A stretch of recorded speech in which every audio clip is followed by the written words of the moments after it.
Welcome back to Wrestling Renaissance. My name is TJ Leo, the current predictions champion. And I am Cole2K, the current contender, number one contender, eternal number one contender. It's the eternal number one contender, absolutely. Yes, the forever number one contender. Well, you might be champion sooner rather than later, because, wow. We got a big one. We got a big one. We got 3 shows to review. We're back. I'm back from the wedding. Don't do it. And you're back from... I've been trying to tell you that for months, but you still did it. Damn it. And you're back from your vacation, so yes. we are back and better than ever. Well, you know. Maybe. Slightly improved. Hopefully. Sidestep. Who knows? Older. Well, that's definitely true. Yeah. That's definitely true. I am a year older since the last time you saw me. Happy birthday, Cole 2000. Yes, 2,000 years old. All right, ladies and gentlemen, we're going to kick things off with AEW All Out. But if you've never watched the show before every WWE and NXT PLE and AEW pay-per-view, we talk about the shows. Indeed. Oh, because that's what we're talking about. Indeed. We talk about the build-up to the shows and make our official predictions, and then on subsequent shows like this one, we break down the results, see how we fared in our predictions, and rate each match on the Co-op Entertainment review scale of 1 to 10. As we alluded to earlier, we've had a little bit of a break, and therefore we have 3 shows to go over the results of WrestlePalooza and NXT No Mercy and AEW All Out. And today, on this episode, we're going to do All Out, but all 3 are for the Predictions Championship. So we're going to merge all 3 of these. So make sure you watch this episode and the next one to see who walks away with the gold. Yes. The gold. All right, so let's kick things off with the first match of AEW All Out Toronto, which surprisingly was the match that I thought was going to be the main event. Are we going to do top line thoughts? Sure. Yeah. Let's do top line thoughts. Yeah. It was a long show. I mean, for me, it wasn't, because I kind of watched it in parts. I watched it in 2 or 3 different parts after. Yeah, I didn't watch it live either. I think I split it into 2 halves, and then I may have watched the main event on a different day, something like that. But, it was an AEW show. Crowd was loud. They weren't as good as I thought they were going to be. Toronto's normally like a kick-ass Chicago-like crowd, and I don't think I don't think they quite lived up to it. But there was definitely some moments where they were doing an absolute great job. I definitely filled the house pretty well. Mm-hmm. It looked crowd. good. Yeah. Big board, big crowd. Good stage. Just a big cluster. Big mosh of so many different things.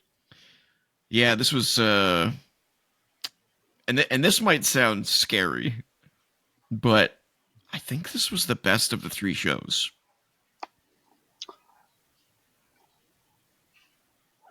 Which I don't know how to interpret that. I think one of them was better. One of the other ones was better. Okay. Not by a whole lot, but there were some things about All Out that dragged it down. Oh yeah, as with every AEW pay-per-view, it seems like there's super highs and super lows. And a few matches, it was the same thing. Yeah, there was definitely some repetition and some typical AEW booking where it's like, you guys should probably communicate better, between each other. One of the things that I liked about it, they didn't just go from one match to the next. They took a play out of WWE, and between the matches, they previewed the next match. Yeah. And pretty much showed us a little package of why they're having the match. Yeah. That was good. That was a good, which I good liked. thing. And they weren't overly long like WWE's can tend to be. They were 45 seconds to a minute, and they were good. I could be wrong, but I think there was one match that didn't have a video package. I don't remember which one it was though. But I could be wrong. I could be wrong. One that I really liked was the one before the women's championship that Tony Storm narrated. It was cool. Yeah, that was fantastic. I really liked that one. That one was cool. Tony's amazing. That's for sure. It was probably the tag team ladder match. Yeah, I don't think that one had a video package. Yeah, that sounds right. I mean, there's no story, and it was qualifying matches to set up the 3 other teams. So that very well could be. Sim31 in the chat is pointing out that since I changed the studio around, I no longer look like a ghost. I'm not as pale anymore. That could be true. I'm not sure why that occurred in that corner. So the desk used to be over there. So it's I don't know why this changed. But I guess I look a little bit more warm. A little more warm-bodied. Warm-bodied, yeah. I'm not quite. Yeah. I'm not frigid in the Atlantic, floating on a board. I mean, you are up in the frozen north of Canada. This is true. Yeah, I enjoyed the show. Definitely enjoyed some parts a lot more than other parts, which we'll get into. But I thought it was a decent show. Yeah. All right. Well, let's get into it.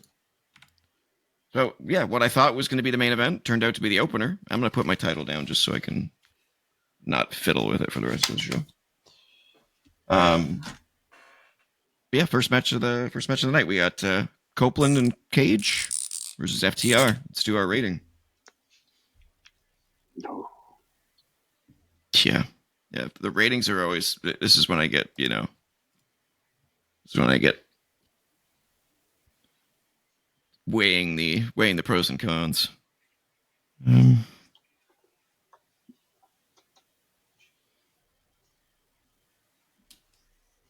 Okay. I got a nice crisp number.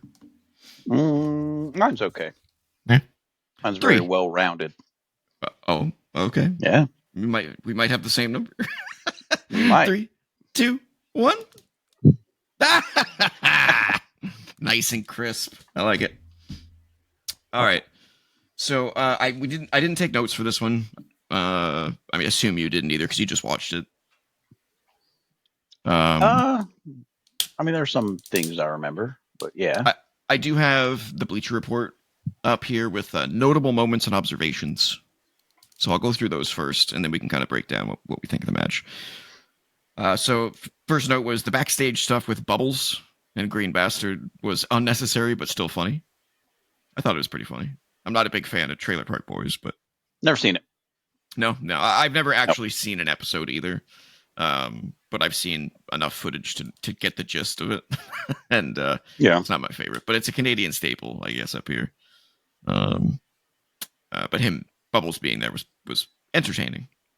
And the interactions, especially with Christian, were pretty funny.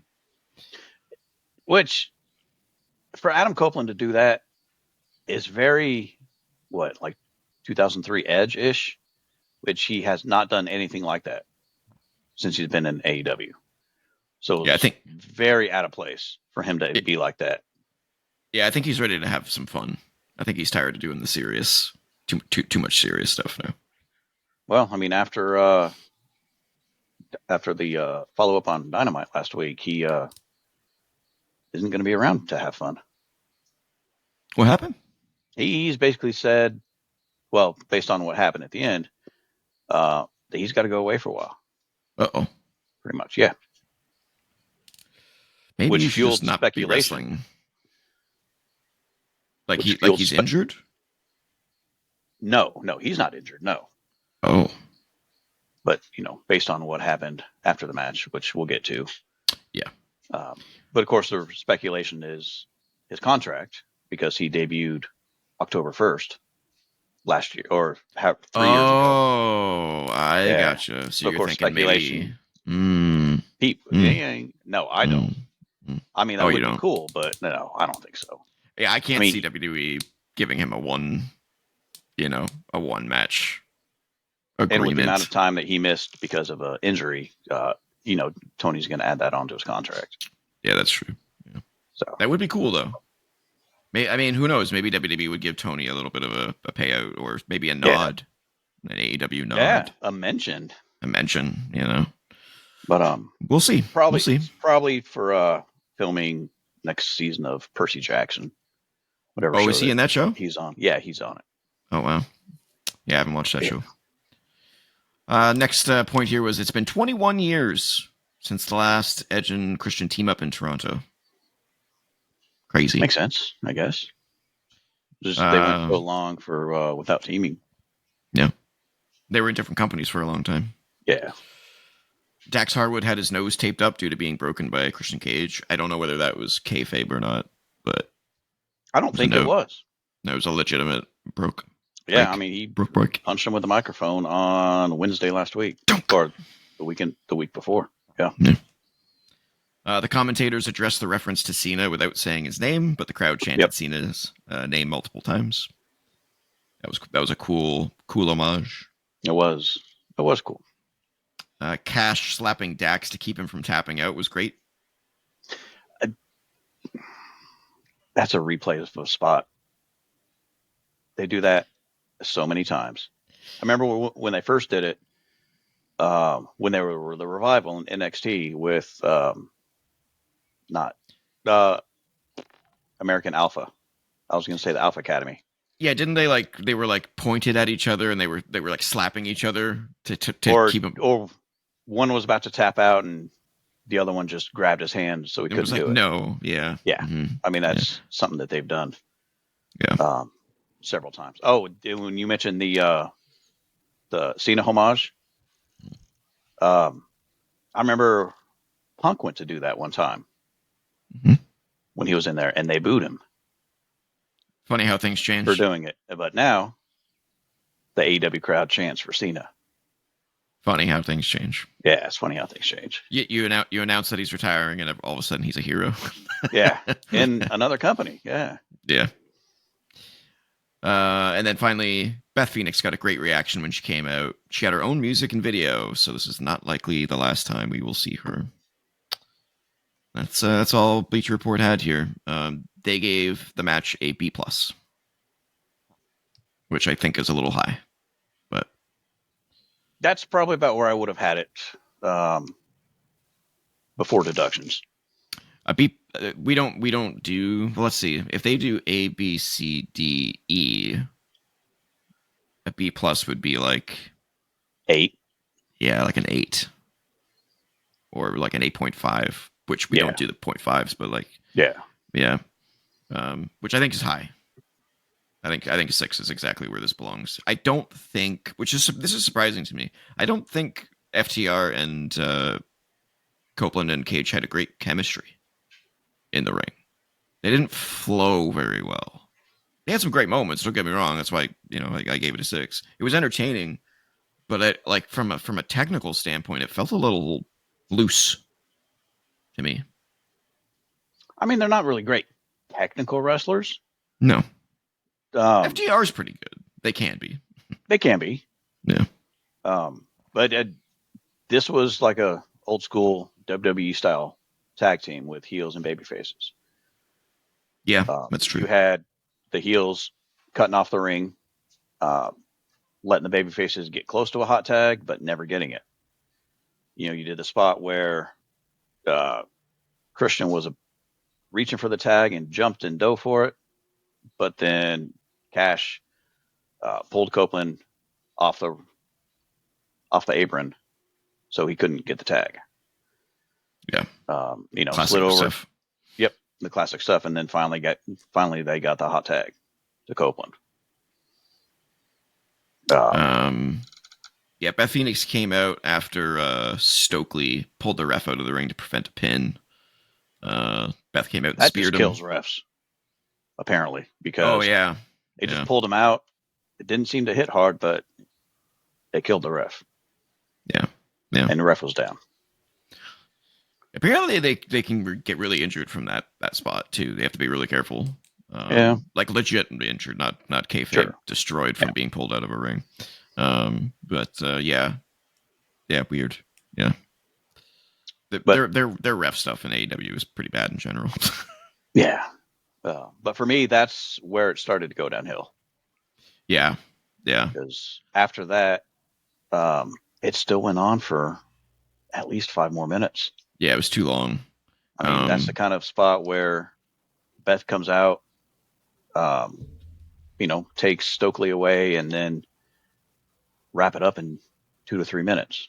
But even still, after that, there was still a spike pile driver. There was the ring bell, spike pile driver, shatter machine, and Nick Wayne coming out to distract FTR or distracting that Christian. was after the match. Was it? Yeah. Oh yeah, that's right. Yeah, Copeland was able to get the win after a spear. While Cage held Harwood back. From breaking up the pin.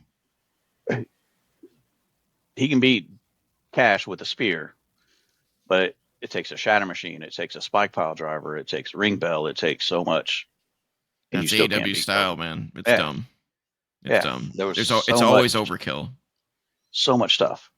Yeah. And he kicks out. So that's where after that, that's what took the 2 points down for me. It's fair. Yeah. It made Edge look like Brock Lesnar. Yeah. Yeah, so after the match, Nick Wayne came out to provide a distraction while so FTR and Sabian could attack Copeland Cage. Copeland was cuffed to the ring ropes and had to watch FTR hit a spike pile driver to Cage. And rather than trying to run from FTR, Beth Phoenix gave her husband a kiss before going after both men. And then they ended up pile driving her as well. Crowd super booed FTR. And yeah. So I guess they're going to have another match. At some point. Yep. At some point, yes. At some point. I got nothing left to say on it. It was what it was. It was a 18-minute match that probably could have been about 15. Or less. 12 to 15. Yeah. I mean, up until Beth coming out was a great match. Mm-hmm. No problems at all with the match before that. Yeah. It was just after she came out that all that stuff happened. All right, how do we do on predictions? Predictions about that.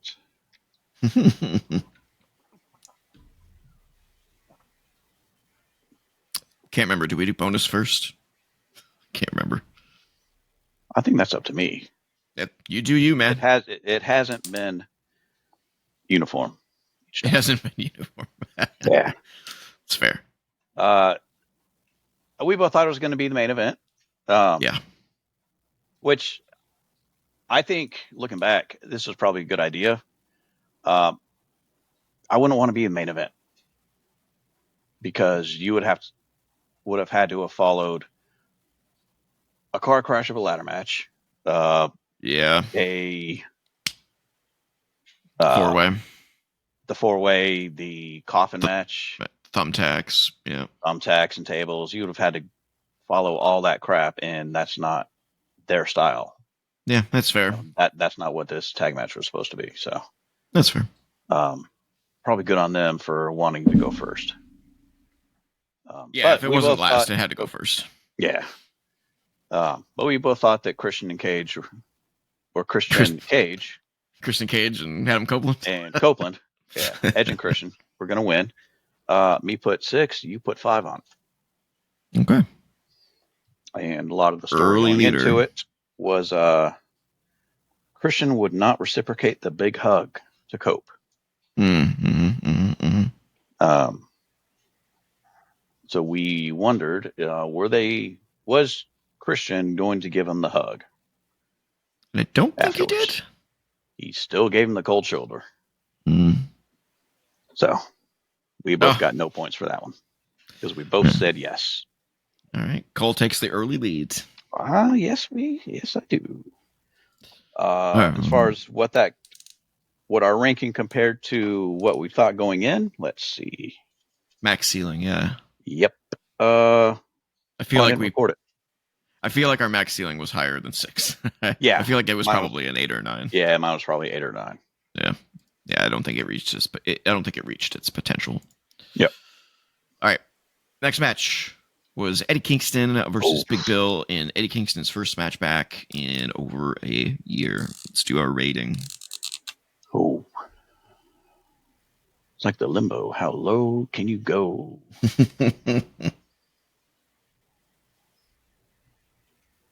Ooh, do I go 1 point lower? Probably. I'll stick with my gut. All right. 3, 2, 1. Oh, nice crisp 3. Look at that. What's going on? I'm feeling crisp today. All right, so let's start with the Bleacher Reports. Notables. There's highlights. There's probably not much. No, there's not. Also, they gave this match a C, which I think is high. Yeah. But so first off, Kingston did not waste any time getting in the ring and getting the fight going, which is pretty typical for Kingston. A lot of people were throwing the F word around. Kingston could be heard saying it several times. It's AEW. I don't know. They just don't care. Yeah, there was plenty of that later on, too. Yeah. The second spinning slam from Big Bill looked much better than the first. And Danielson was great on commentary for this match. His history with Kingston helped him out a lot. Yeah, Danielson on commentary in general, I dig. He's pretty good. He's okay. He's definitely a lot of times, the best in AEW, I think. He gets really, really excited about a lot of stuff. Yeah. And then right afterwards,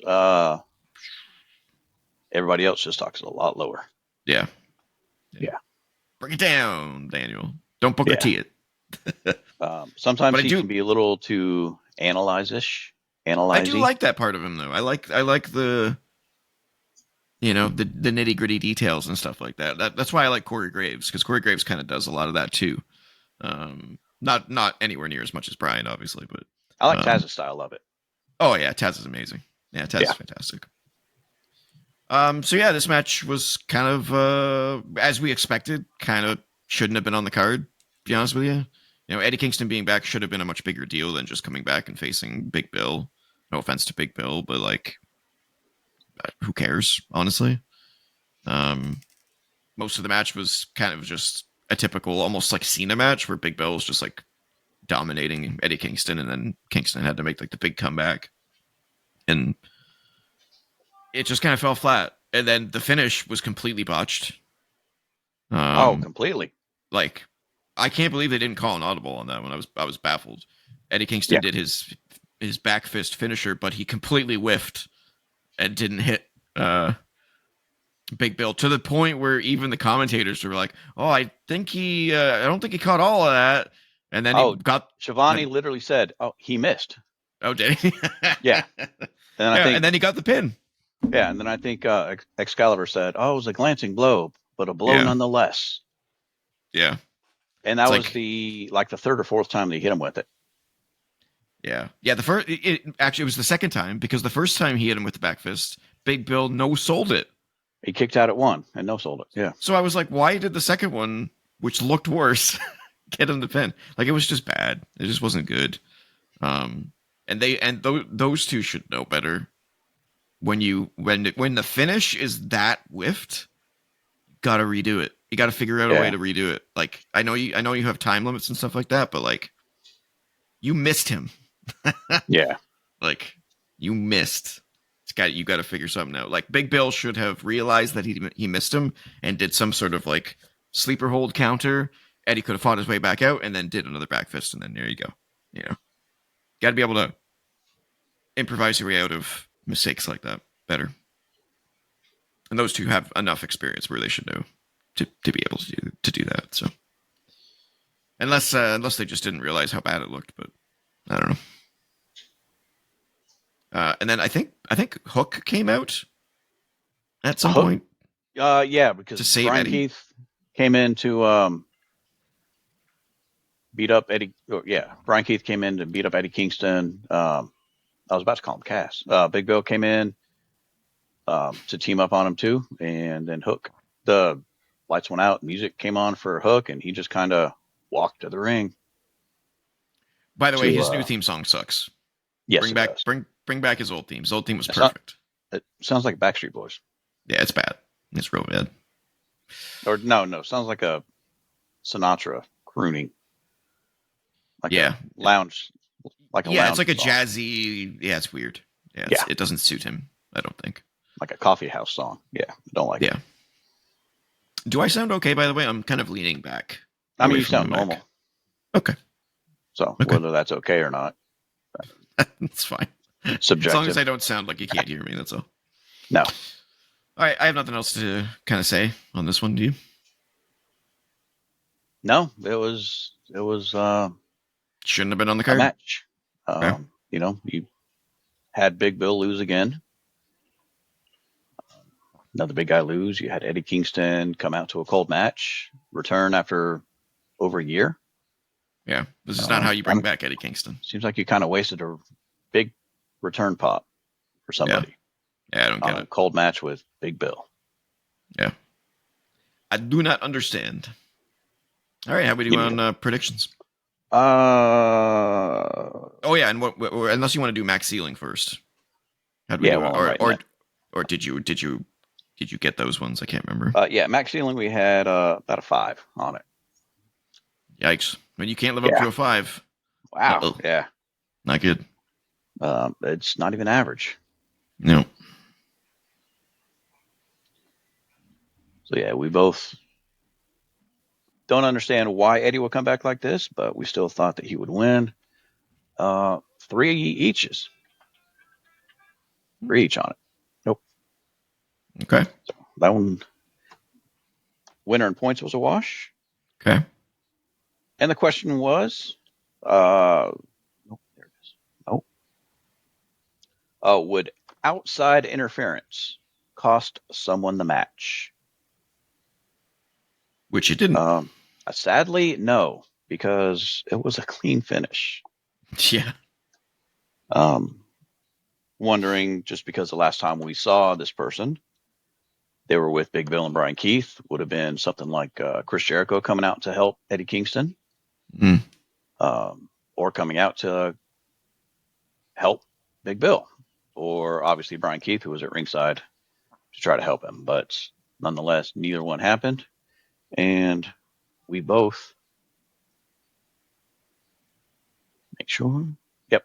We both said no, there wouldn't be. So we both got the points. Nice. Okay. Yep. So. Alrighty.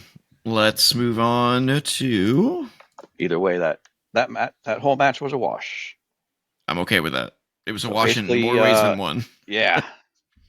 So just like the match itself, our points didn't matter. It's like, whose line is it anyway? Exactly. I love me some Whose Line. It's a great show. All right, next up we had the Tables and Tacks match. Mark Briscoe versus MJF. The first of the gimmick or no disqualification matches. Mm-hmm.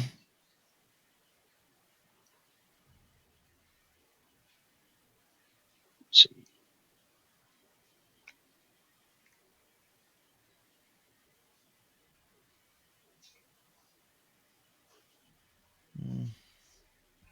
I had to think about that one.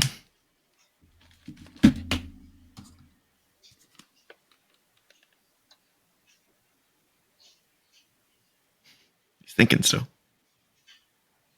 Nah, I'm good. 3, yep. 2, 1. Wow. Oh, jeez. Are we like 100% for 100%? Like, what the heck's going on? Bleacher Report gave it a B+, so a little bit higher than us, but pretty close. Bleacher Report's notable moments and observations include MJF's choice of gear for this match was clearly designed to make any blood he shed show as much as possible.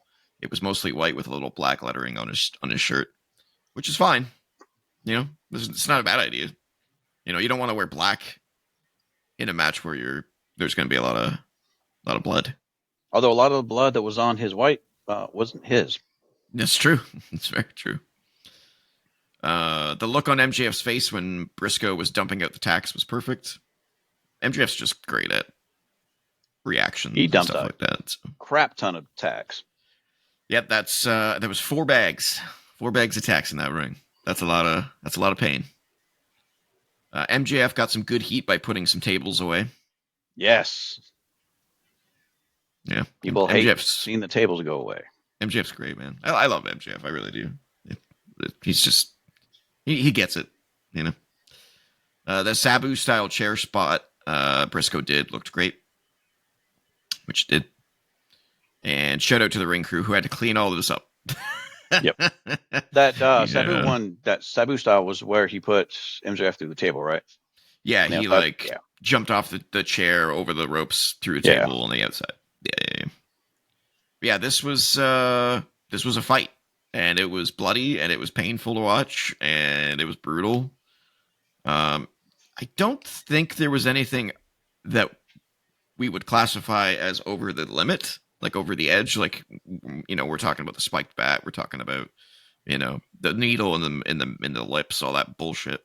I think this was just a lot of wrestling violence, which I'm okay with. I don't want the over the top ridiculous stuff that looks dangerous to a point of what are you doing as a company, you know? That being said, though, there was still some crazy stuff in this match, like the thumbtack covered chair. Yes. That looked nasty. Oh my! Can you imagine getting hit with that? Oh my god! That's like a regular chair shot's brutal. That's like tacks on Darby's skateboard when he goes to hit you with it. Oh, I just can't picture that. How much that would hurt. Just crazy. The part where MJF forced a bunch of tacks into Briscoe's mouth was maybe a little bit over the top and maybe a little bit too dangerous. You know, because he slapped his face after he put the tacks in there. I mean, you definitely could risk swallowing. Yeah, like that would be real bad if you swallowed a thumbtack, man. That's some you like that's super dangerous. So when it was before I actually watched the match, I don't know if it was a clip I saw or just a still photo I saw. You know, at one point after Briscoe had been bleeding, I think Max picked him up for a pile driver, right? So he got some of the blood on his crotch area, right? Oh, yeah. Before I actually watched the match, I thought it was something like Briscoe shoved some tacks down his pants and then kicked him in the nuts. Oh, that would have been great. Why didn't they do that? so when you said they didn't really do anything that was over the top or too far or something, that's in my head. I thought that's what happened. You know, or I wonder if we would have thought that would have been like too much. I don't think so, because I mean, kind like, of funny. Yeah, it would be funny because they're wearing jocks, you know, so it wouldn't actually be going down as, you know what I'm saying? There wouldn't be any danger there. I mean, get stuck in your jock, which would be scary, but you know, not over. I don't think that's over the line. You know, that's not a needle through the lips, or power bomb on a concrete block. Although the women did it with Stat and Willow in their street fight got a crotch fall onto thumbtacks. On this night or a different day? No. This was last year at their street fight. Oh yeah, I do remember that. And then like Dynamite a couple weeks ago, there was a street fight between I think Sky Blue and Tony Storm, and Tony Storm took the staple gun to Tony's hoo-ha. Oh God. Yeah. Yeah, that's the over the limit stuff where I'm like, that's not necessary, you know. But you know, I think anybody who's not a wrestling fan would watch any of this and think it's all disgusting. So it's just one of those like, what tier do you want to go to, kind of a thing. You'd never see something like that in WWE, you know. No, I think all of this you would see in WWE in a particular scenario. But even this is pretty rare for WWE, you know? Yeah. The most brutal match we've seen in WWE in like the last 20 years was probably the Punk Drew match in Hell in a Cell. Yep. And even it was brutal, but I don't think it ever came close to AEW level of brutal. Right.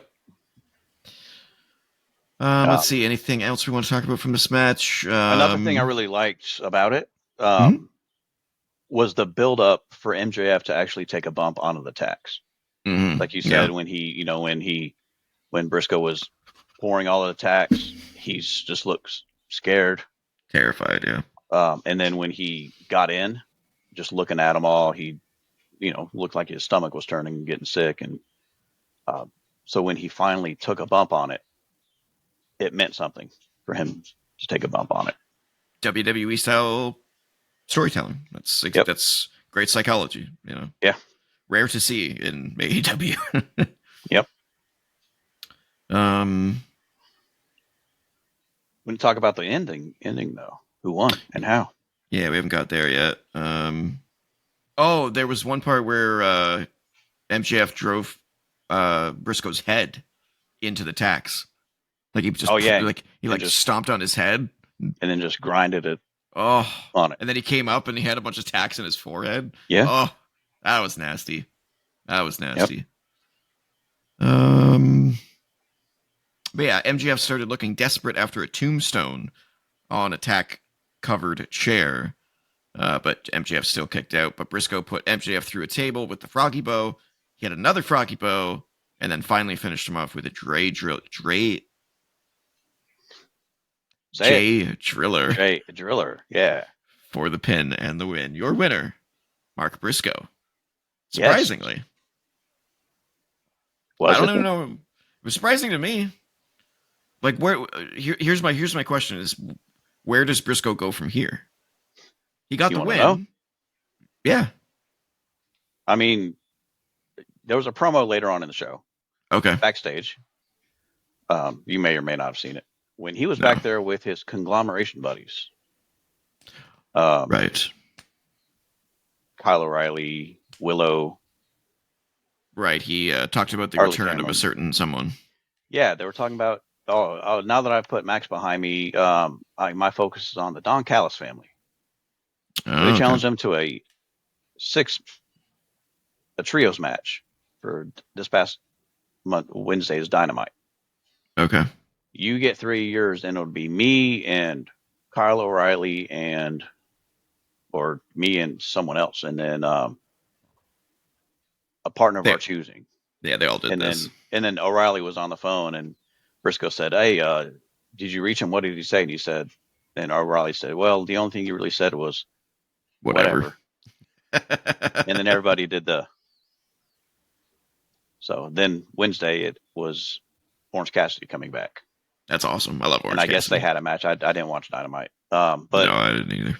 I mean, you had Mark Briscoe beat arguably your best champion ever, the longest reigning champion in your company's history. Mm-hmm. Beat him clean in a match. I mean, that should kind of vault him to something, a TNT title match, a unified title match, put him in the world title picture. But apparently he's just going into a feud with the Don going Callis into a trios match with the Don Callis family. People love Briscoe. You could easily build him up to be some kind of title contender. Yeah, I think they don't see him as a top level champion, so maybe the TNT championship would be good for him. Who's TNT champ right now? I should know this. Oh, Fletcher. Fletcher, yeah. Yeah, I mean, having Briscoe beat Fletcher to take the belt off Fletcher eventually would be kind of cool. I mean, maybe that's the point. Yeah, maybe that's the point, to go to the Don Callis family, which Fletcher's a part of, so he can try to get a match for that. Maybe that's the goal. Maybe. But where does MJF go from here? I mean, he's kind of been floating for a long time, although he still has the contract, right? He does still have the contract. Yeah. Who knows when that's going to be whipped out. No. All right. I don't have much else to say. I enjoyed it. It was an enjoyable match, yeah. Yeah. Yeah, how we doing predictions? Sure.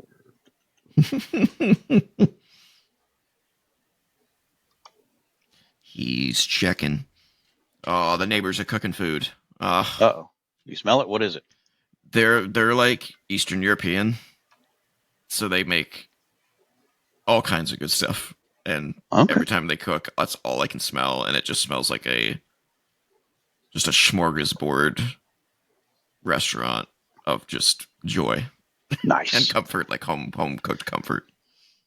Oh, and the one thing I liked about this match, it was a tables and tacks match, and I mentioned on a prediction show, would they limit it to just tables and tacks, or would there be chairs involved? Anything else? And surprisingly, it was just tables and tacks that were involved. There was a chair. You're right. There was a chair. There was covered a chair in tacks. Yep. covered in tacks. Yeah.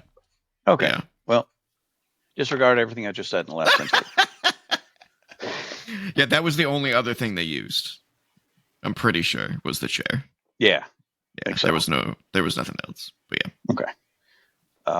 For predictions, I thought that they might finally give Briscoe a win because he needed a win.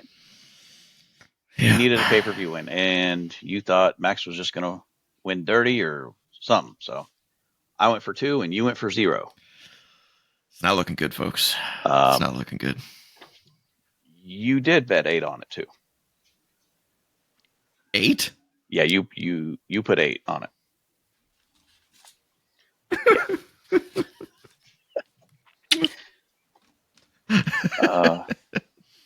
Oh God. This is going to be a match slaughter. out of about 25, TJ. Oh. Let's go. No, 10 here, 6 and 5, 21 matches. Okay. We're only 1/7 of the way through. Okay. Bonus question was, who was going to be put through the table first? Either by putting someone through it or going through missing the person. I think MJF was the first one to go through the table, right? It was on the Sabu spot. Right. Which he kind of glanced. It was, to quote the other match, it was kind of a glancing blow. Yeah. But it counts. I think Briscoe actually made contact with the table first. But it was putting MJF through the table. Yeah, no, I agree. So MJF was the first one to go through the table. However, we both thought it was going to be Briscoe. Interesting. So, right. Points on the bonus question were a wash. What was our max ceiling on this one? Max ceiling on this one was going to be 8. Okay. All right. And we both put 7. So what do we think would have made it better? Kind of what we expected. Because we got to be able to defend that. I don't know what it would have made it better. Maybe 7's harsh. Maybe it is an 8. I mean, it can't go above an 8 because it's a thumbs and tacks match, or a tables and tacks. Thumbs match. and tacks. Thumbs and tacks. Yeah, that's it. Yeah, thumbs and tacks. A Christian in a cage match. Yeah, Christian in a cage. Yeah. Yeah, change mine to an 8. I don't think I can say that it didn't live up to expectations. You know what? I'll do it too. There you go. Because there was nothing. There was nothing that was too much. Yeah, there's nothing that was too much. I have nothing to complain about. And there was nothing that was really missing from it. There was no crazy interference that made it stupid. It was just a straight up. Yeah, it was a straight up knock him out, drag him out brawl. And most of that action was in the ring. Yeah, that's actually true too. And anything they went out for, there was a purpose. Yeah. Yeah, I don't think I could give it higher than an 8 just because it is just a grudge match, tables and tacks match, and I don't necessarily think this particular feud needed to go this hard. You know, and the ending wasn't like super exciting or anything like that. Like it wasn't like, oh. Yeah. It was just like, oh snap, that looked bad. Oh snap, that looked bad. Oh, okay. Oh, he won. Cool. You know. So I think an 8's good. It did feel like a blow off, especially after the promo. later on in the show, and then I guess what happened on Wednesday, because there was no MJF and Briscoe mentioned. So Yeah. definitely seemed like a good blow off. So yeah, raise my All right, name. then. Switcheroonied.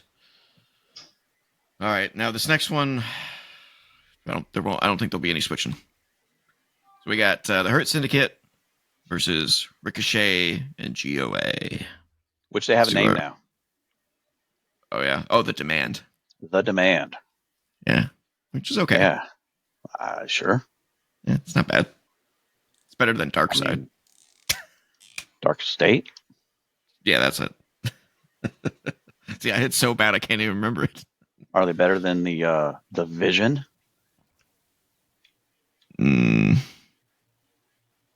Too early to tell.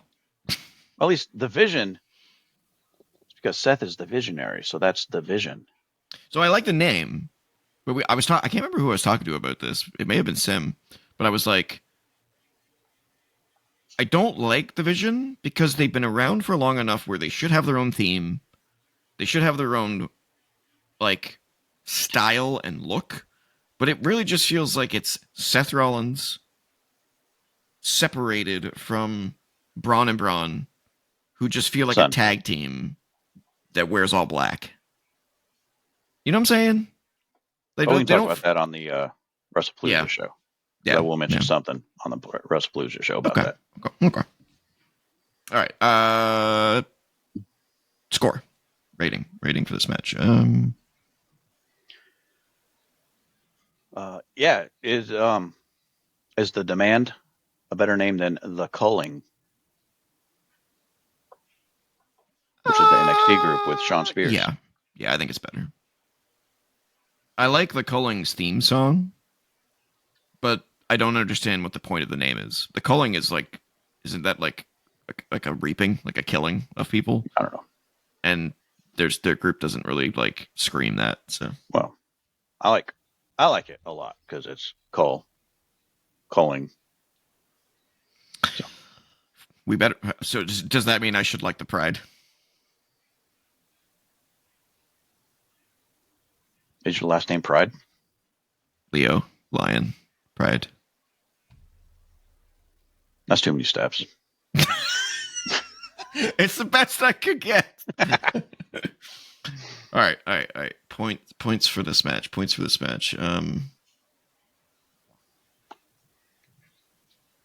Okay. My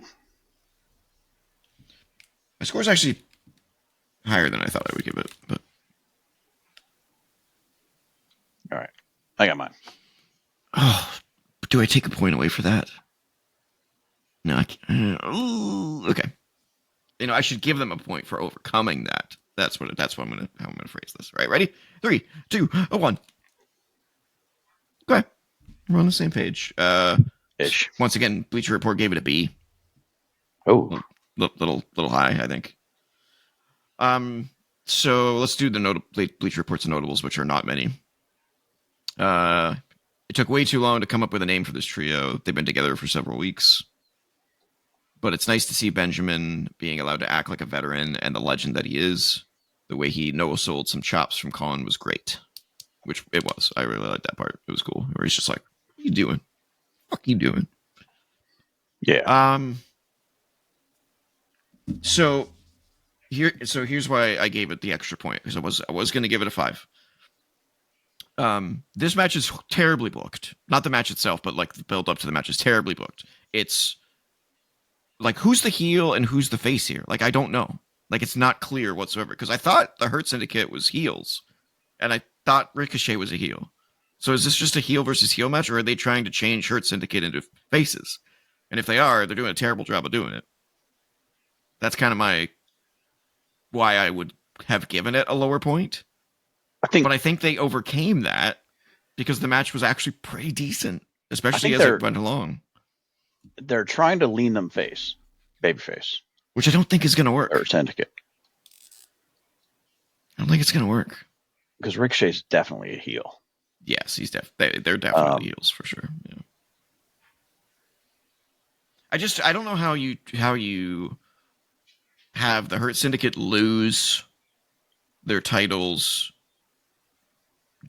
stupidly, and also with all the backstage stuff that, you know, going on about how like they didn't want to lose the titles to anybody, and so Right. this was a way of getting them out of that without actually losing to anybody. Like how are you? How does that convince fans to cheer for you? You know what I'm saying? Right. Yeah. 100%. It's like that's not the way you. It's not the way you do that. Like it just doesn't make any sense. It's almost like they were like, "Well, we want to be faces now." That's kind of how it feels. Um, and it feels forced and just not good. But that being said, I was expecting this match to be a bore fest, and they actually did extremely well. I thought. I thought they did really good. Yeah, Mainly Bobby and Shelton, they did their best to make the other team look like $1,000,000, and they did pretty good with it. they did really good with it. Yeah, I when you guys were describing these GOA as Timu Bloodline, I was expecting, you know, Team Tonga. Loa levels of Yeah. of garbage, and Bishop, they were impressive. Bishop Khan, I'm really impressed by. That's the one on the right. That's the leaner one. Yeah, yeah, he I'm was really good. impressed by him. Yep. He was the one that was giving Shelton Benjamin the chops. Yeah. And Shelton was like no selling it. Shelton, I think though, was the star of this match. I was like, this is one of those matches where I'm like, oh yeah, Shelton's really fucking good. I forgot. Then Toa Leona, the bigger one, that's the one that shrugged off the super kick by Shelton and then just clotheslined him over the top rope backwards. Yeah. So I mean, they did their best to make him look good, and they did a pretty good job of it. They did a pretty good job. So kind of a sloppy ending, though. It was pretty sloppy. And MVP, as much as I like MVP the character, his best moments in the ring, I think, are behind him. He's a little sloppy and a little slow. They need to figure out a third actual member for the Hurt Syndicate sooner rather than later. It's not going to be Cedric. No, he's in TNA now. Yep, he has officially signed. Yeah. A TNA contract, so. And not MJF. No. So yeah, they need to find someone for him. They do. Hobbs would have been great. Yeah, Hobbs would have been wonderful. Yeah. But yeah, I thought it was a decent match that kind of overcame its handicaps. Yep. And I'd like to see a rematch at some point, but with a new member of Hurt Syndicate, and get MVP out of there and have him be just a manager. That's where he should be, I think. It was an above average, decent match with a rough ending that took a point off for me. Yeah. The Demand, hence the 5. Surprisingly winning. By pinning MVP though. So a little not a super victory by pinning the weakest member of the team. Right. Which I think was on purpose. Which kind of lends more to they don't really want to lose to anybody that they don't look like they should lose to. Right. Yeah. Because there's not many people in that company that look like they should lose to Bobby Lashley or Shelton. Yeah. Yeah. You could probably count them on one hand. Which I would be fine with if they were doing it to find somebody to put over. But what ended up happening was, they're like, okay, we'll lose the titles, but we're not actually losing the titles. Yeah. You know what I mean? It's like, the point of that should have been to build somebody up, and then they just didn't do that, and it's fucking frustrating. I'm glad the Demand won in this case, though. It gives them a little bit more of legitimacy. So with Ricochet getting the win, are they going to try to use that to vault him up a little more? Because he's already gotten a lot of TV time. He's gotten more title matches. I just hope they continue this feud. I just want to see more of this, and then Hurt Syndicate figure out that third member. That's what I want to see. And then maybe after that, do something with Ricochet. But I would just prefer them continue this, because I think there's some potential here. But they got to figure out the heel face thing. They got to figure that out. Yes, they do. It's pretty broken. All right, predictions. Predictions.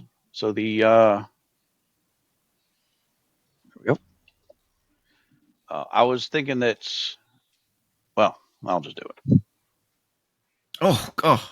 I picked the Demand because I thought they need a win. What better way to get them to look good than put them over the former champions? And you thought it was, what are you doing? And of course you thought the Hurt Syndicate was gonna keep rolling. I'm already down like 12 points. Something crazy like that. Yeah, you did put 4 on that one. I'm doing real bad. Bad, folks. Bonus question: do you remember what that was? Was it who takes the pin? Who takes the pin? Who submits? And I think I said Ricochet. Oh no, I said one of the Timu guys. Yeah, one of the Timu Tongas. So you coin flip, you picked Toa Leona, and oh my God. I picked MVP. Oh God. I am. And I think this was my Shucky Ducky Quack pick too. Yeah, it was. And I think I might have actually said that Ricochet was gonna get the cover too.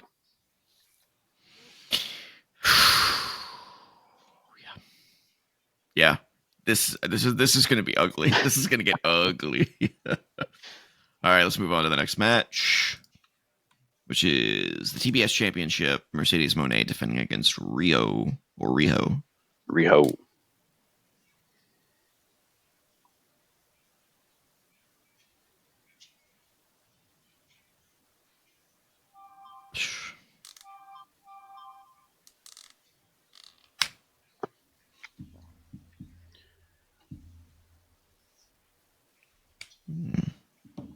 Nice crisp number again.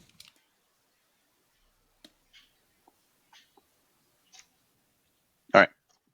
3, a 2, a 1. I almost went for a 4.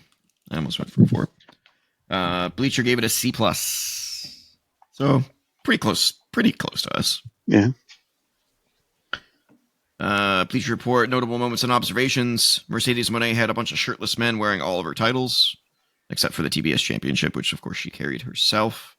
So they keep doing this, but they still continue to not mention those companies, which you keep mentioning.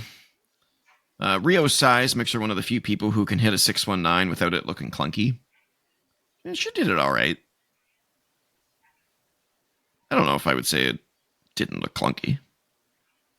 The double stomp that Riho hit at ringside looked brutal. Even someone her size stomping on your stomach with both feet is going to hurt. Yeah, I remember that. I remember going, oh, damn, that was nice. And the way Riho was trying to slam Moné's knee into the mat looked bad. Neither one of them was doing it right because of the rhythm was off. Yeah, that looked really bad. So I think the best way I've heard this match described is this would have made an okay Dynamite main event, but it didn't belong on a PLE or a pay-per-view. I wouldn't even say main event. Just on the show. This would be the top of the hour, top of the second hour kind of show. Top of the second hour type of match, yeah. It just didn't belong on the show. Nobody believed Riho was going to win this. No build to it. No build, yeah. And you could tell because this was kind of the first match where the crowd was like, okay, time to go pee. You know, like they were just kind of... There was a few chants here and there of let's go Moné, let's go Riho, but for the most part, it was pretty quiet in that arena. It was not really a great match. No, they didn't click. I've never seen Riho before, but obviously this was not a great way to introduce me to her, but I've heard she's pretty decent. Okay.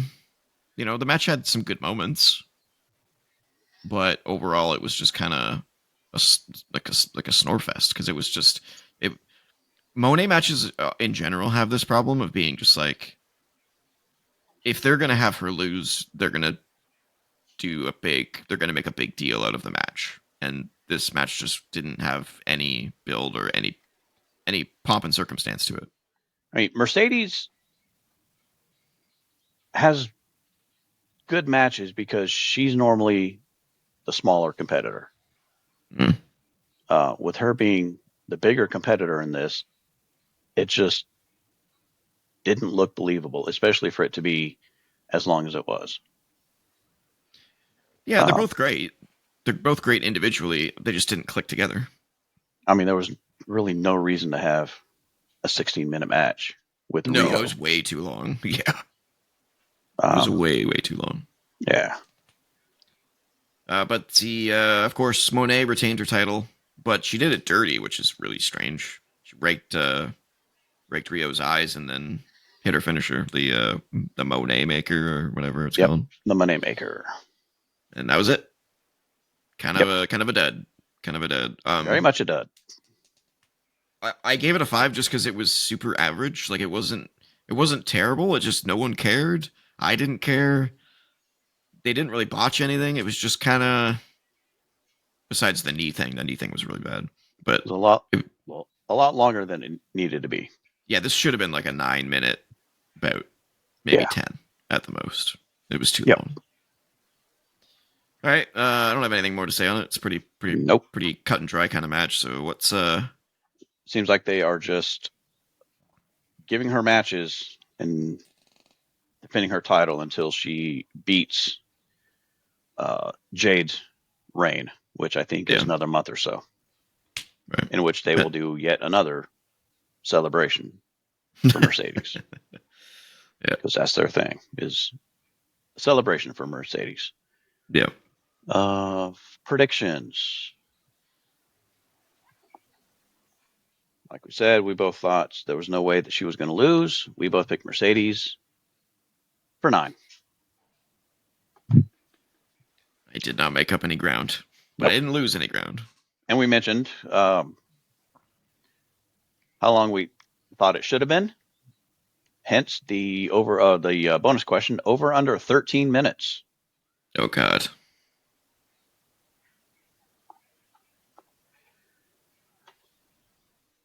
Oh. We both picked the under of 13 minutes. Just barely shy. It was a 16 minute match. 16 even. Yeah, it didn't need to be that long. Not even close. No, not even close at all. What was our max ceiling on this one? Do you have 6? Oof. All right. I stand by my 4. Yeah, I stand by my 5. I can't give it anything. All right. Next up was the triple threat match between Kazuchika Okada, Konosuke Takeshita, and I don't remember his first name, but something Donata. Mascara Dorada. Mascara Dorata was the winner of the match against Beast Mortos. So we got a triple threat here for the Unified Championship. So let's give our score here. Yeah.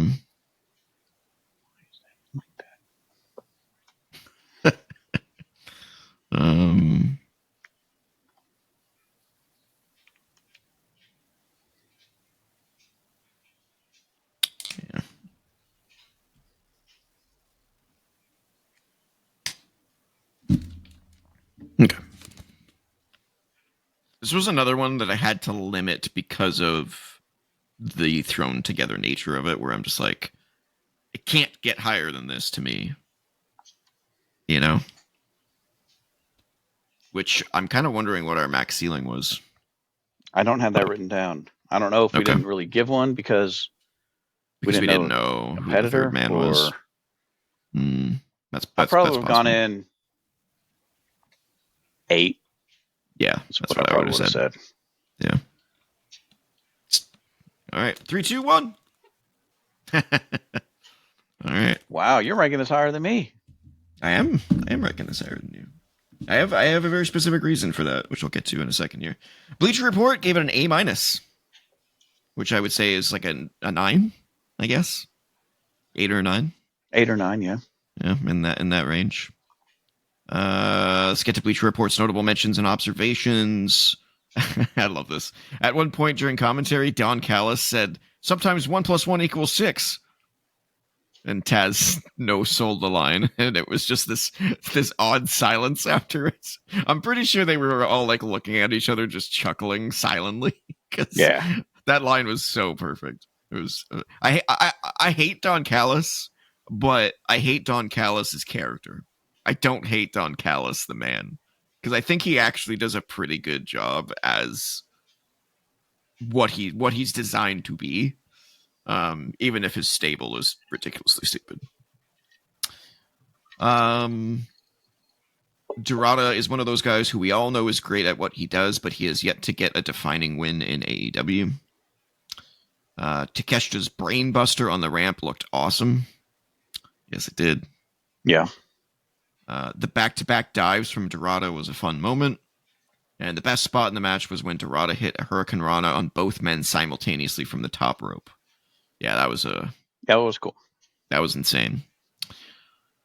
So either Beast Mortos or Dorada was going to win to get entrance to this match and replace Kenny Omega, who I assume was going to be the third man before he got injured. Yeah, it would make sense. But I think the thing that really stood out for me in this match was AEW lost their luchas. They lost Penta and they lost Phoenix. And it's super clear to me at this point that Dorada should be the replacement. They need to... got hologram. Shut up. Although not now, because he's injured. Oh, that's a shame. Yes. Hologram is injured. I'm sure he would have made it to the top. He was supposed to be facing Kyle Fletcher for the TNT title on Collision last night. We are recording dumb Sunday. Name. Terrible name. But apparently he is injured, and he's out for the rest of the year, pretty much. Tony confirmed. Well, we wish him well, honestly. But Dorada, holy shit, man, he's so good. He is good. He was amazing in this match, and I've never even heard of this guy. But you know, the moves he did were amazing. His psychology for it was amazing. His interactions with the crowd were really well done. I thought he was fantastic. I was blown away. I was like, holy shit, this man came out of nowhere. You know, they definitely made the right choice putting him in there instead of Beast Mortos. Nothing against Beast Mortos, but like, you know, Dorada definitely was the right choice. Yeah. I mean, Mortos does a lot of that. I mean, he's a little bit bigger, but he can do some of that stuff too. Yeah. Yeah. Beast Mortos is fine. His gimmick is a little weird though. You know? I mean, whoever was basically there just to do some spots and take the loss, pretty much. Yeah. And well, Dorada did a good job of that. Yeah, and all three guys had these like moments of like, oh, are they going to win? But Okada hit the Rainmaker on Dorada for the pin and the win in the end. But it was a fantastic match. I don't think it could go any higher than an 8 simply because of the booking. It's like, it's just a triple threat match with three guys. There really is no story here. And it's also kind of strange that 2 members of the Don Callis family are in it. Yes. Fighting each other. It's kind of weird. Commentary was fantastic. Like there was this match couldn't have gone better than it did, I think, is the best way I can say. Which is why I gave it an 8.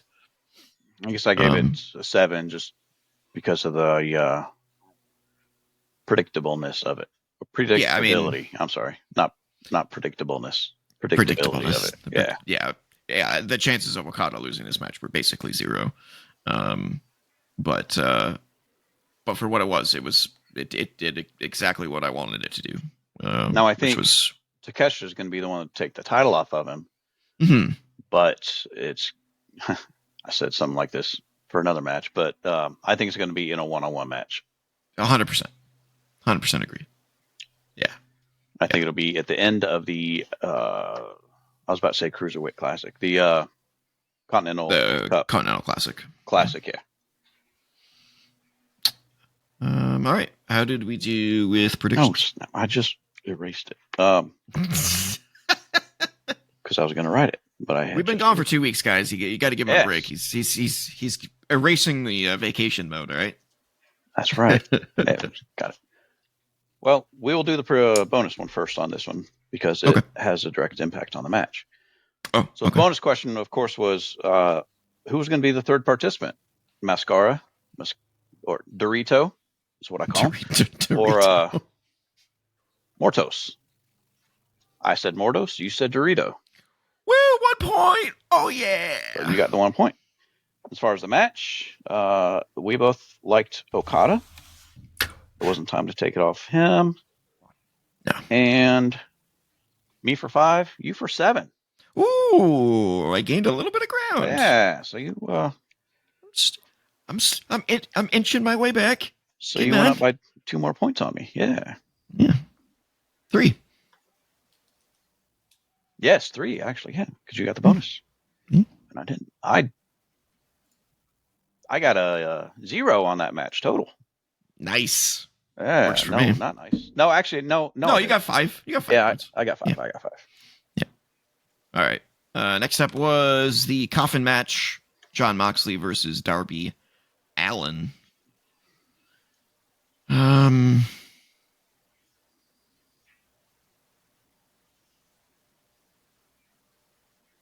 Yeah. Let's do our rating here. I think I actually might be higher than you on this one. Yeah, I need to think on this one for a second.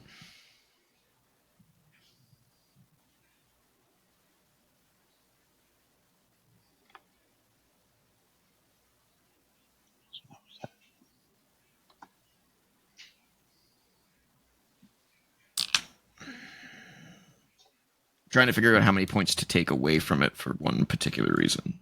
Oh, you shouldn't have said that because now I'm taking a point away. You remember it.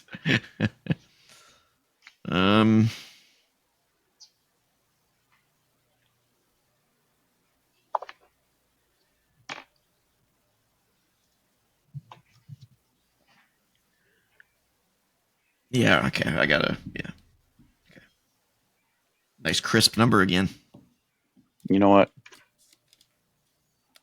Oh, is he going back up or is he going lower? Going back up. Oh, yeah, going back up. All right. I think you will be 2 points higher than me. That's my guess. Okay. Let's see. 3, 2, 1. Yep. I was right. Bleacher Report gave it a B, which is more close to you than me. Yep. All right. Notable moments and observations from Bleacher Report. Shafir accompanied Moxley for the match. Darby Allin was chomping on Moxley's ear like he was Mike Tyson in 1997. And I'll insert it right here. Did you notice what Mox was doing when Darby first started biting the ear? He was grabbing for the blade. He was reaching in his pocket for the blade. And the commentary team commented on it. Yeah. I was like, what do you know what he's doing, you idiots? Yeah.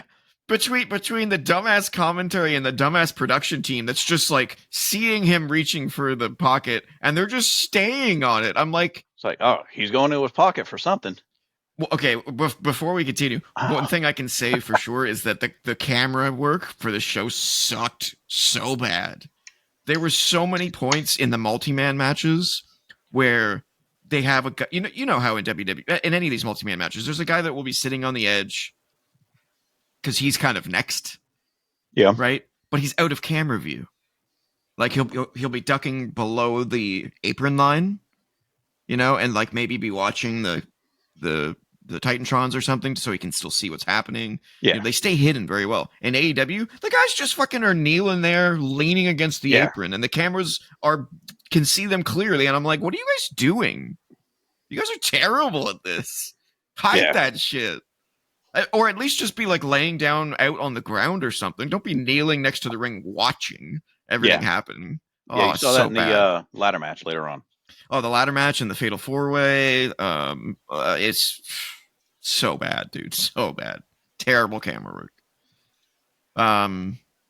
Yeah. Next point was technically this match had a casket, not a coffin. But most people probably don't know the difference. Coffins have 6 sides. Caskets have 3. Which I don't know. I can't picture that in my head. I'm going to look that up real quick. Difference between a coffin and a 5 sides. 5 sides? Let's see. 1, 2, 3, 4, 5, 6. Either 5 or 6. Yeah, 6. Oh, a casket is 4 sides. Yeah. And a coffin is 6. So what did this guy say? So like what's on the what's behind them on the graphic? That's a casket. No, that's a coffin. That's 6 sides. Coffins have 6 sides and caskets have 3. Technically, this match had a casket. 3 sides would be 3 sides would be a triangle. Yeah, caskets have 4 sides. So like a WWE casket match, that's and that's what they used in this match was a casket. It's a rectangle. Yeah, it's a rectangle. Yeah. But but they called it a coffin match. Well, because Darby does the coffin drop. Yeah. Not the casket drop. And they can't really do a casket match because that's a WWE thing. Yeah. I don't know why they just didn't use a coffin then. It's weird, right? Unless I know they have used a coffin in some of the coffin matches, Strange. Yeah. Darby Allin hit a dive that put both men into the casket. Yeah, it was standing up. Mm-hmm. That was crazy. That was crazy. Ran straight through it and it fell out of the ring, I think. And I think it just fell back over with both of them inside of it. Oh, right. Yeah, it was up on the apron, right? I think it was up in the middle of the ring. I don't know.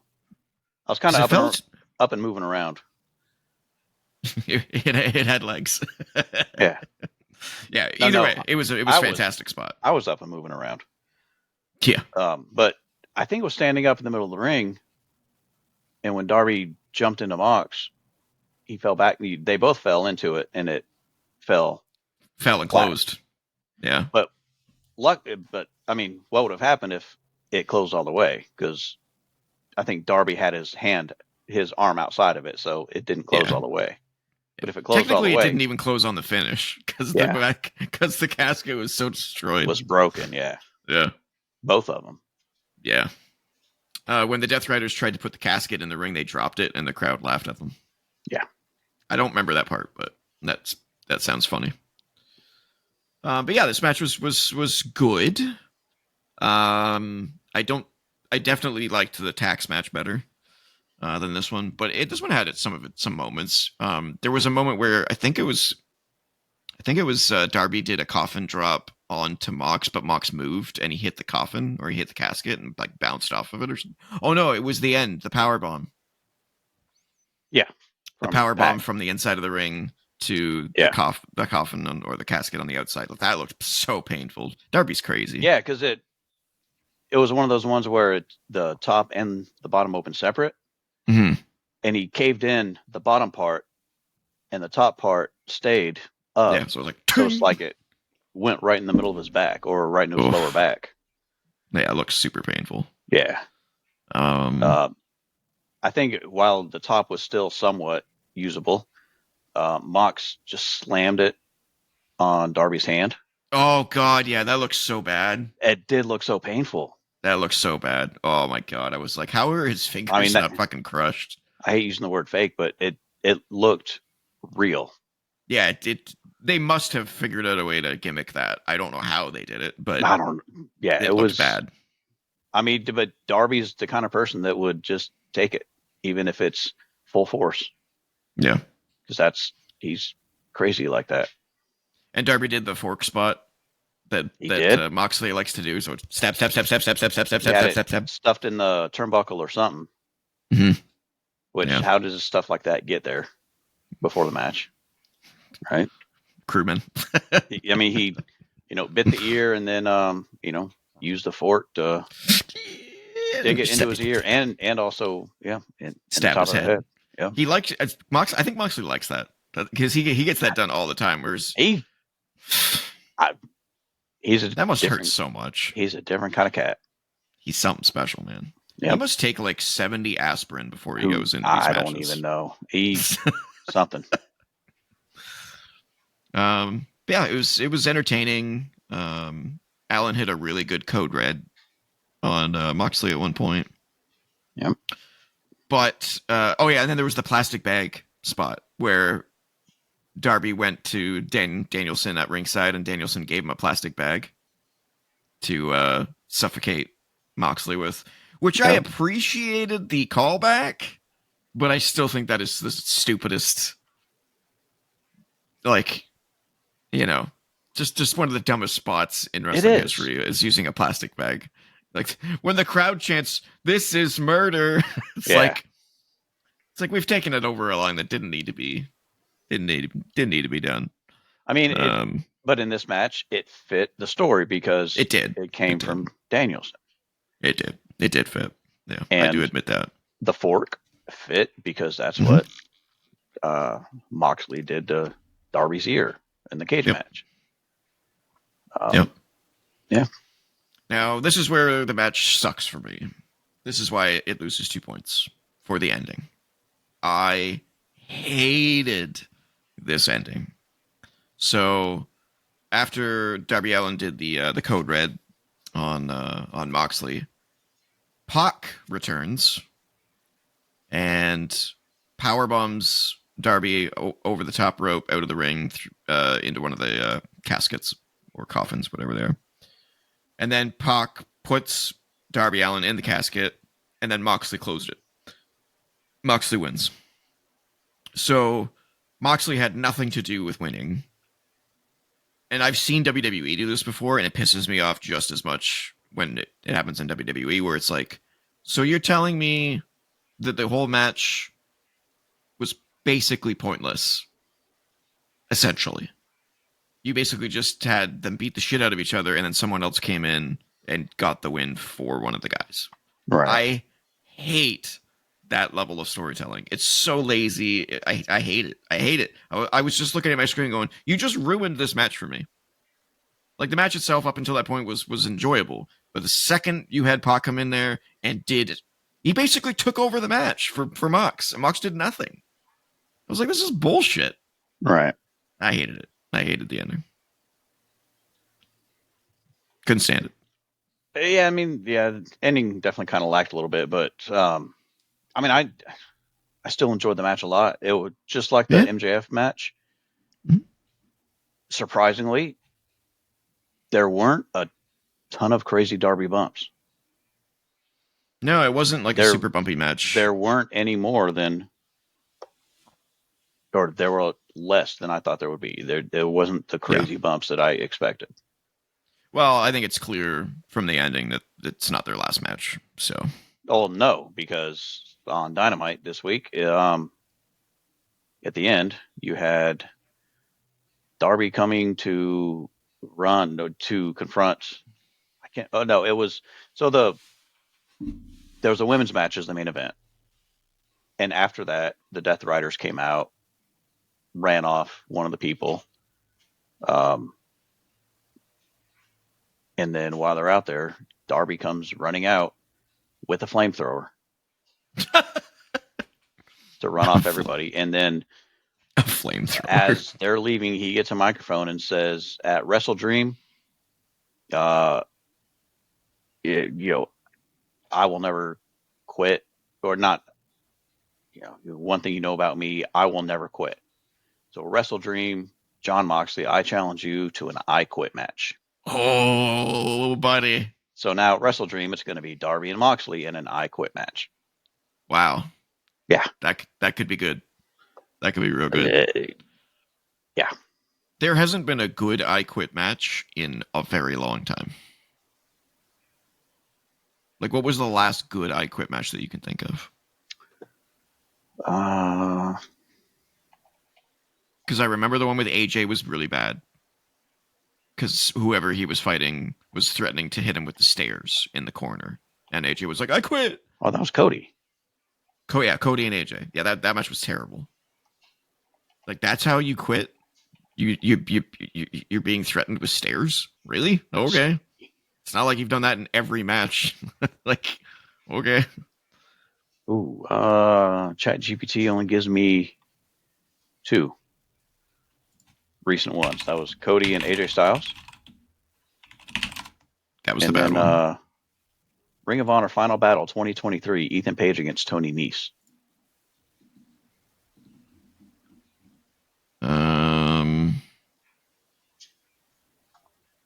So I guess Finn Balor and Edge had one in 2022. I don't remember that one. I don't remember that Ronda one either. Rousey and Charlotte Flair in 2022. Oh, no, I don't remember that one.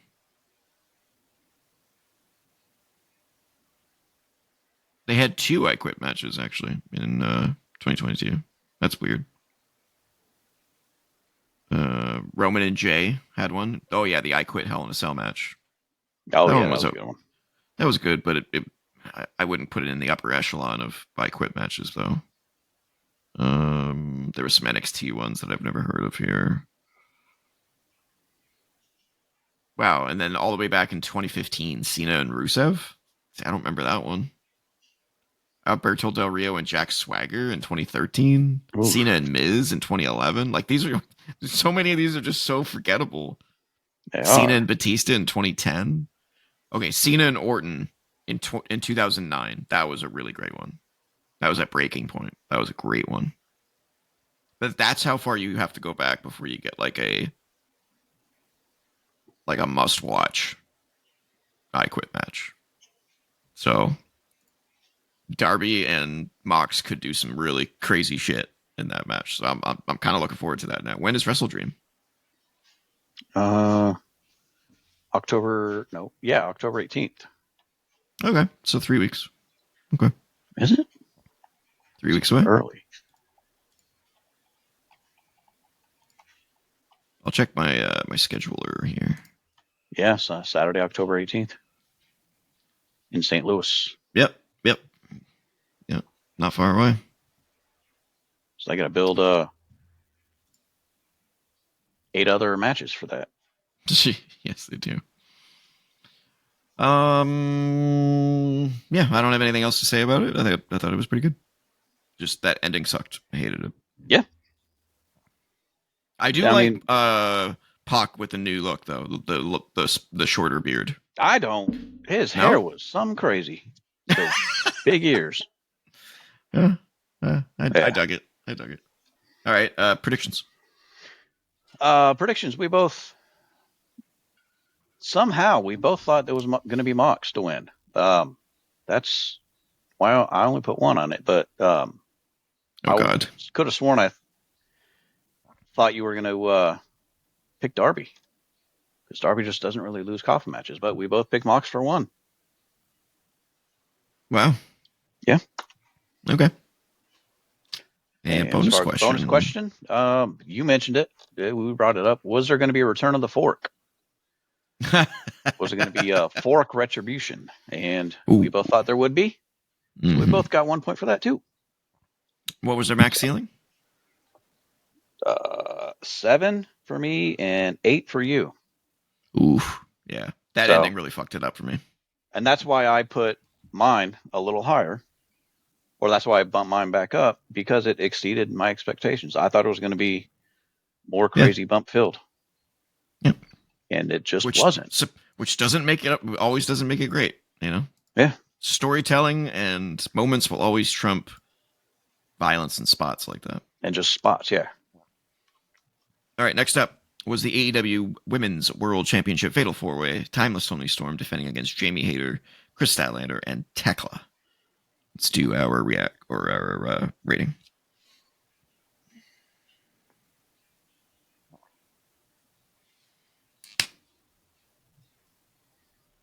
This was our 3rd no DQ match in a row. Yeah. And there's still another one after this one.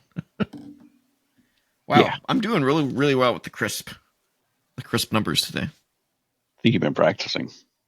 I think it's because I give a lot of crisp numbers. Oh, I didn't do a max ceiling on this, so.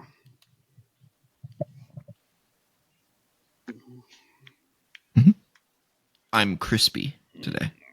Yeah. Is my money crisp? Asks Sim31. That would require having money. So, no. My money's not Well, crisp. once you get married, it's not your money anymore, so that makes sense. It's a good thing I'm not getting married. You're not getting married. You got married. You son of a bitch. All right, 3, 2, 1. Hey, there we go. All right. Look at that. Look at those crisp 6s. Bleacher gave it a Back to B+, matches. which is very Ooh. high. Very high. All right, let's get to the moments and observations. The conglomeration teased the return of Orange Cassidy. We talked about that already before the match. The way Tekla countered Stat's suicide dive with a running kick was awesome. Yep, I'll get to more of that in a minute. The lariat that Hater hit on Statlander looked super stiff. It was great. Yeah. Yep. Storm is stomping on Tekla during her spider pose was funny. That was kind of humorous. Yeah, it almost. I don't think she did, but it almost looked like she stomped her in the hoo-ha. In the hoo-ha, that wouldn't shock me. That's what Tony does. She's got an obsession with the lady parts. Yeah. And the winner of the match got a "You Deserve It" chant to end the match. Okay, so I don't even know where to start with this match. So I think the placement of this on the card was bad. First of all, like you said, it was just kind of sandwiched in with a bunch of no DQ matches. And while this really didn't have a whole lot in terms of that level of DQ violence or anything like that, it was still a no DQ match. And I think it would have had better placement earlier in the show. You stuck it between, not you. No. It was stuck between a coffin match and a ladder match, a 4-team ladder match. Yeah, so just naturally, it's going to be the P match. It's going to be the match where everyone takes a break and kind of cools off. Yeah, so it's a cool down match to get ready for. This should have been where Big Bill and Eddie Kingston should have been. Yeah. Like, why was this put here? This should have been swapped with that match. I mean, that's kind of what you run into when you've got 12 matches on a card. Well, a tables and thumbtacks match, a 3-man tag for the unified title, a coffin match, a 4-way ladder match, a 4-way women's world title match. Yeah. Yeah. So the crowd was kind of like we said, the crowd was kind of pooched for this match. They did get into it by the end of it, but it was a tough pull. There were some decent spots here and there. I think let me start off positive. The highlight of the match to me was Tekla. Yes. I think Tekla shined in this match. From her entrance, from her first, she was first entrant. Her music, from her music hitting, her entrance, to the way she did in the match. She did the spot where she was upside down in the corner. Oh yeah, the Germans and keep doing the sit up. Like 3 or 4 times she did that. And yeah, she did it once to all 3 of them. And looked crisp every time she did it. Yep. Those poor knees. Yeah, the poor knees, and then just her, like, it made my abs hurt. Yeah. Just watching and the blood rushing to your head. Like, holy shit.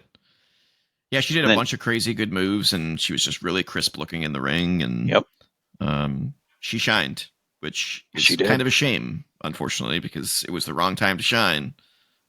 Because the big what the fuck moment of the match happened. You mean the ending? Yeah. Yeah.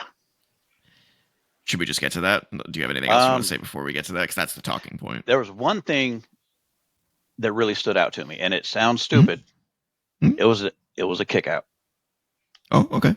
It was a plain old kick out. Because Okay. normally in like the 3-way match with Okada and with this match, any pin, any cover was broken up by someone breaking up the pin instead of an actual kick out. Mhm. That's what especially in AEW, and probably WWE too. Anytime that someone goes for a cover in a multi-man match, it's almost always broken up by someone jumping on them to break it up. So which kick out are you talking about? I don't even remember who it was. Oh, you It don't just remember who it rings in my was. head that I think it was Tony trying Oh, to they kicked cover. out. I think it was Tony trying to cover Jamie, Gotcha. but she actually kicked out instead of someone jumping on the pile. Fair.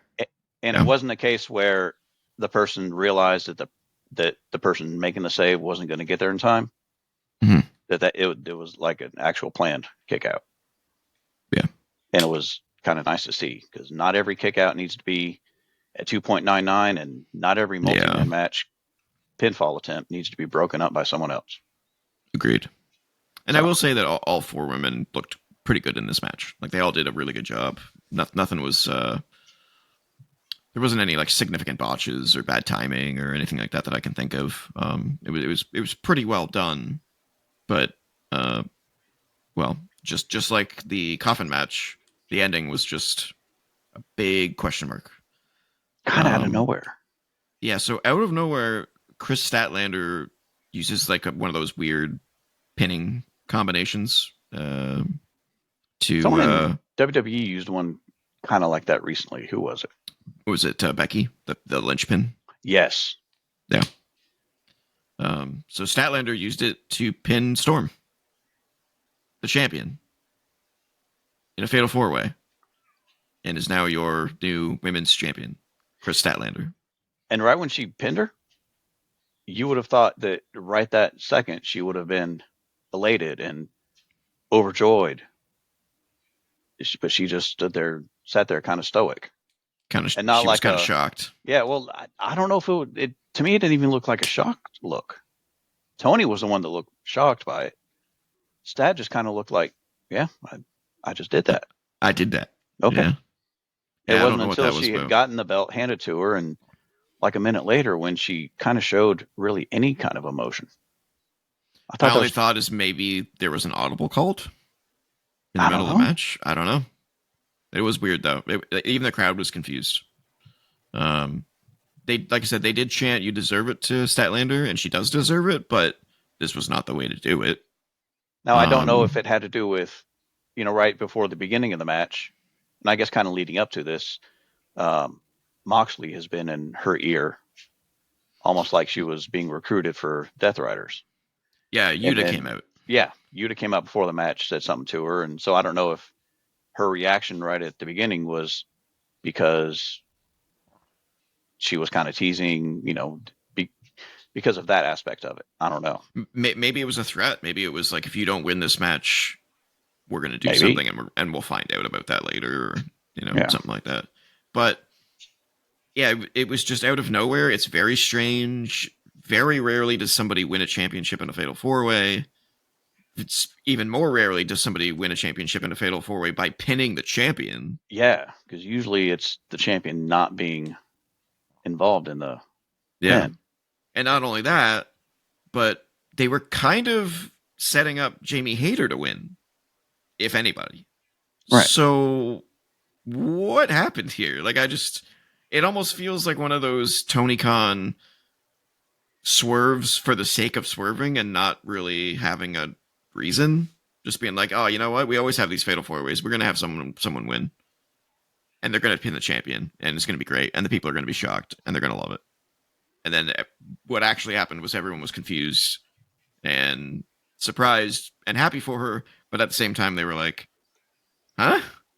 Chris Statlander? I mean, Chris Statlander's great. I'm a huge fan of Chris Statlander, but Hey, why? she's really good. Yeah, just why? Why now? And that's what I mean about Tekla. This was just a bad time for Tekla to stand out because Chris Statlander wins the title. So it's like Tekla was the standout. Everyone expected Tony to retain, And if she didn't retain, people probably expected Jamie Hayter to win, but Chris Statlander won. So it was just this big cluster of, man, this didn't work out. you know, Yeah. it just didn't. It just didn't work. But this is also what happens when you book Fatal Four Ways. This is what happens when you book a champion as dominant as Tony Storm. Yeah. Like it just didn't. I don't know. Very confusing. And this is the weird part. So I mentioned that Bleacher Report gave it a B plus, which was much higher than what we gave it. They actually liked the ending. I mean, I can see how someone who really Likes unpredictability, I guess. Likes unpredictability, like Statlander. Yeah. You know how they could rate it really high, because there is that anything can happen kind of aspect of it. But I think if they did this more often, you know what I'm saying, where you expect unpredictability, it might be better. You know what I'm saying? But when they do something like this so out of nowhere, and it doesn't have any sort of through line or make any sense, I mean, then it kind of falls flat, you know? I mean, definitely it's not on the same level, same scale of it, but like the ending of it and the initial reaction of it was almost like Brock beating The Undertaker at WrestleMania. Yeah, it was kind of like... It was like, did that really just happen? Yeah, did we just see that?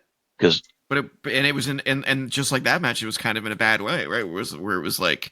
What the fuck did we just see? Yeah, we've... I think it worked for that particular moment in hindsight because it was the first time it really had ever happened where we had a shock like that.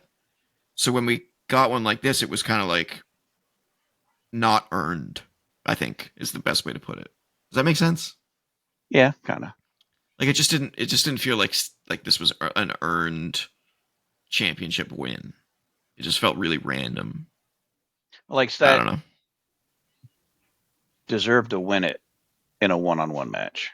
Yeah, like that's more what I mean. It's not. Yeah. I'm not saying Chris Statlander doesn't deserve to be champion. She does, but she probably deserved to win it in a better way than this. Yeah, that I 100% agree with. Yeah, and just the storytelling overall, where it was like I said, like Jamie Hayter seemed to be the one that they were going with as the one to dethrone Tony. And then Tekla outshines both Statlander and Hayter in the match, which I know wasn't the point, or it wasn't planned like that. But clearly Tekla came out of this as the front runner. Yeah, it's just one of those matches where it didn't come together in the way that it should have or could have, and it sucks. At least, I mean, yeah, Hayter is involved in it. But I'm going forward. At least Tekla and Hayter are involved in something going forward now. Have you kept up with anything in AEW this week? No. I know they mentioned it during the telecast last weekend during the pay-per-view. There was going to be a special announcement. Oh no, I'm sorry, an important announcement. Yes, from Tony Khan. I did hear about this. Yeah. So there's the women's tag team titles coming. Right. But also on Collision last night, I don't know the events leading up to it. But the Triangle of Madness, obviously, Julia Hart, Sky Blue, and Tekla were backing away from the ring, and Jamie Hayter was in there yelling at him, "There's only one way to solve this, and that's blood and guts." So there's going to be, looks like, a women's blood and guts match. I've never seen one before. There has never been a women's blood and guts match. Oh no, I've never seen a blood and guts match. Period. Oh, it's they don't War Games. Oh, okay. Yeah, it's basically just because AEW War Games. Yeah, they've always had them on Dynamite. They never have them on a PLE or a pay-per-view. Right. Yeah. So I've never seen one. There's a Dante sighting. Yeah, I think he's confused because the curtain's pulled back. It's not normally pulled back. Yep, he's going behind the curtain. Okay. Anything else we want to say about this match before we get to predictions? I mean, it was a decent match. Tekla was fine. Tekla was MVP. Yep. I think we both agreed on that. The ending just was so confusing. So very out of place. Yeah. All right, predictions. Hey, buddy. And not out of place because we both thought Tony was going to win, but just out of place because it looked kind of odd. Yeah, I like how I segued that into our predictions of both getting it wrong. I like it. Hey, I lost my 8-pointer too. That was my Was 8-pointer. Oh, okay. All right, that's good for me. What the bonus? I'm assuming was who got pinned. No, the bonus was who was going to be the second entrant. The second entrant. Into the. I don't remember. You said Tekla. Her and her metal, very fitting entrance theme were first. And second was my pick, Chris Statlander. Damn it. So I got 1 point. I was able to salvage 1 point off that match. Alrighty. What was our max ceiling? For some reason, I didn't write it down. Yeah, that's fine. I probably would have said 7 or 8. Yeah, I would have said 7 or 8 as well. I think we went with both 6? Yeah, both went with 6. All right, the next match was the Fatal 4-Way AEW World Tag Team Championship ladder match with teams that we didn't know at the time of the predictions. We just knew the qualifying matches. So it ended up being Brodito, the Young Bucks, Hechicero, and Alexander, and Jet Speed. So let's do our rating.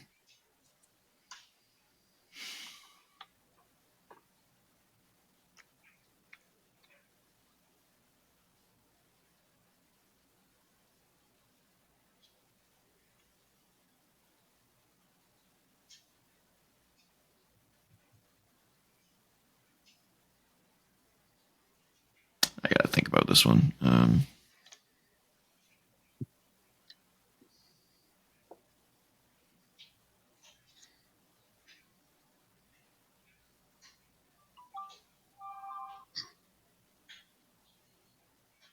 Okay. We should. I'm not including what happened after the match. No, only bell to bell. Because it didn't have anything to do with the match itself. So, yeah. And that's what I did for the first match, the Coping Christian match too. Okay. Whenever I rate a match, it's just bell to bell.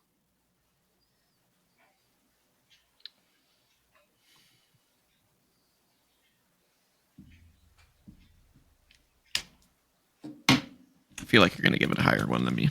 Let's see. Okay.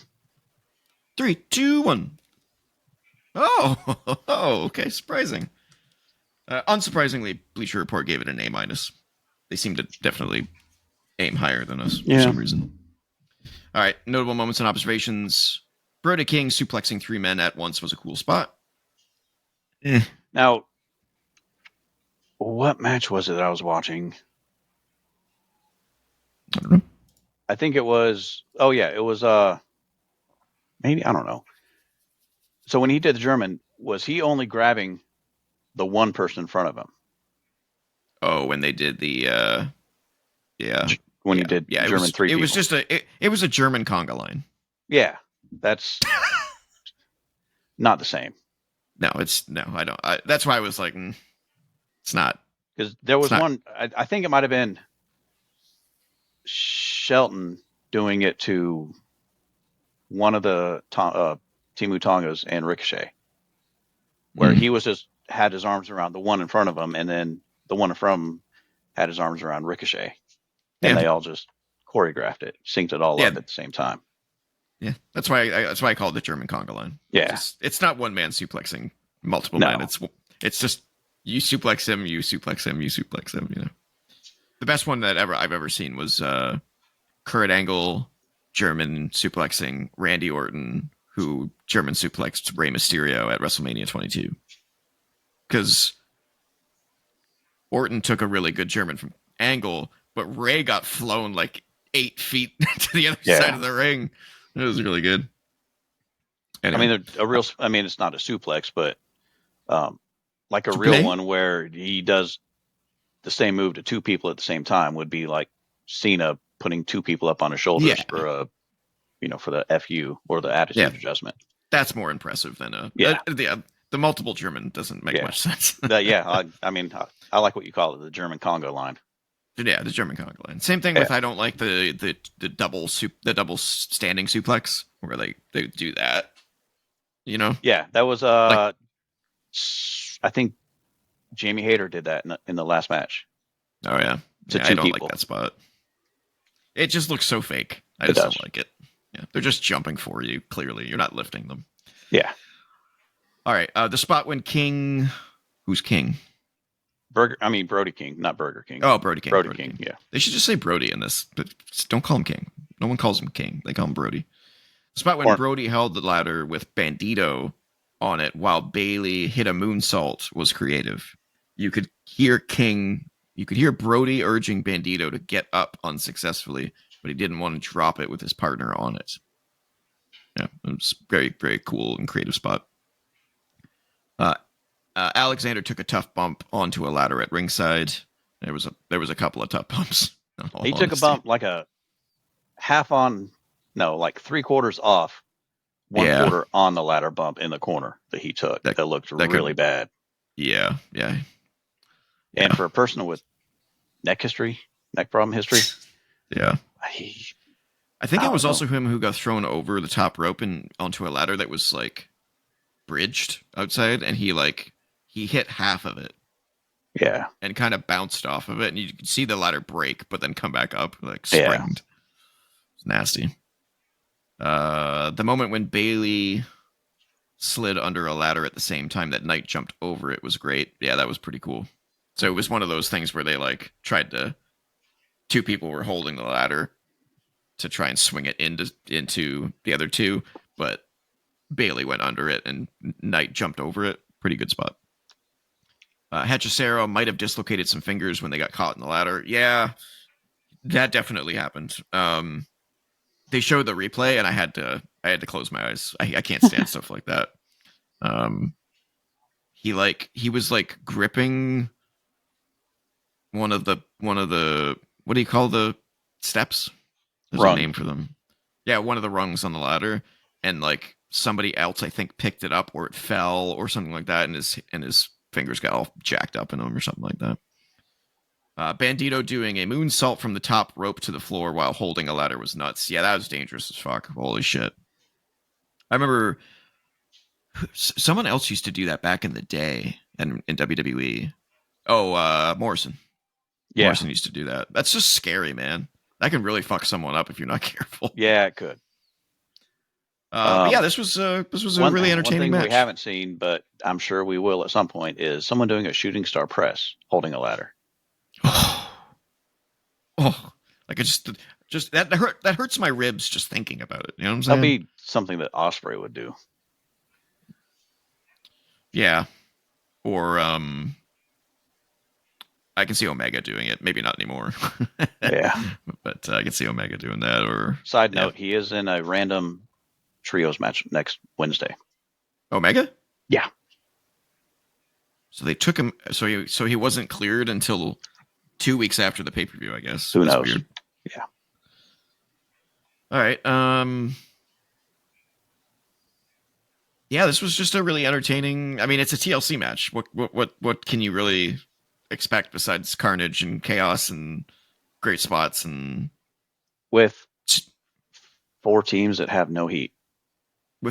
It's true. Yeah, no one really cared one way or the other, but the match was still spectacular for what it was. I mean, they didn't care who was in it.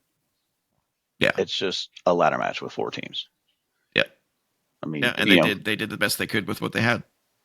It was everything that was supposed to have been a spot match for the sickos.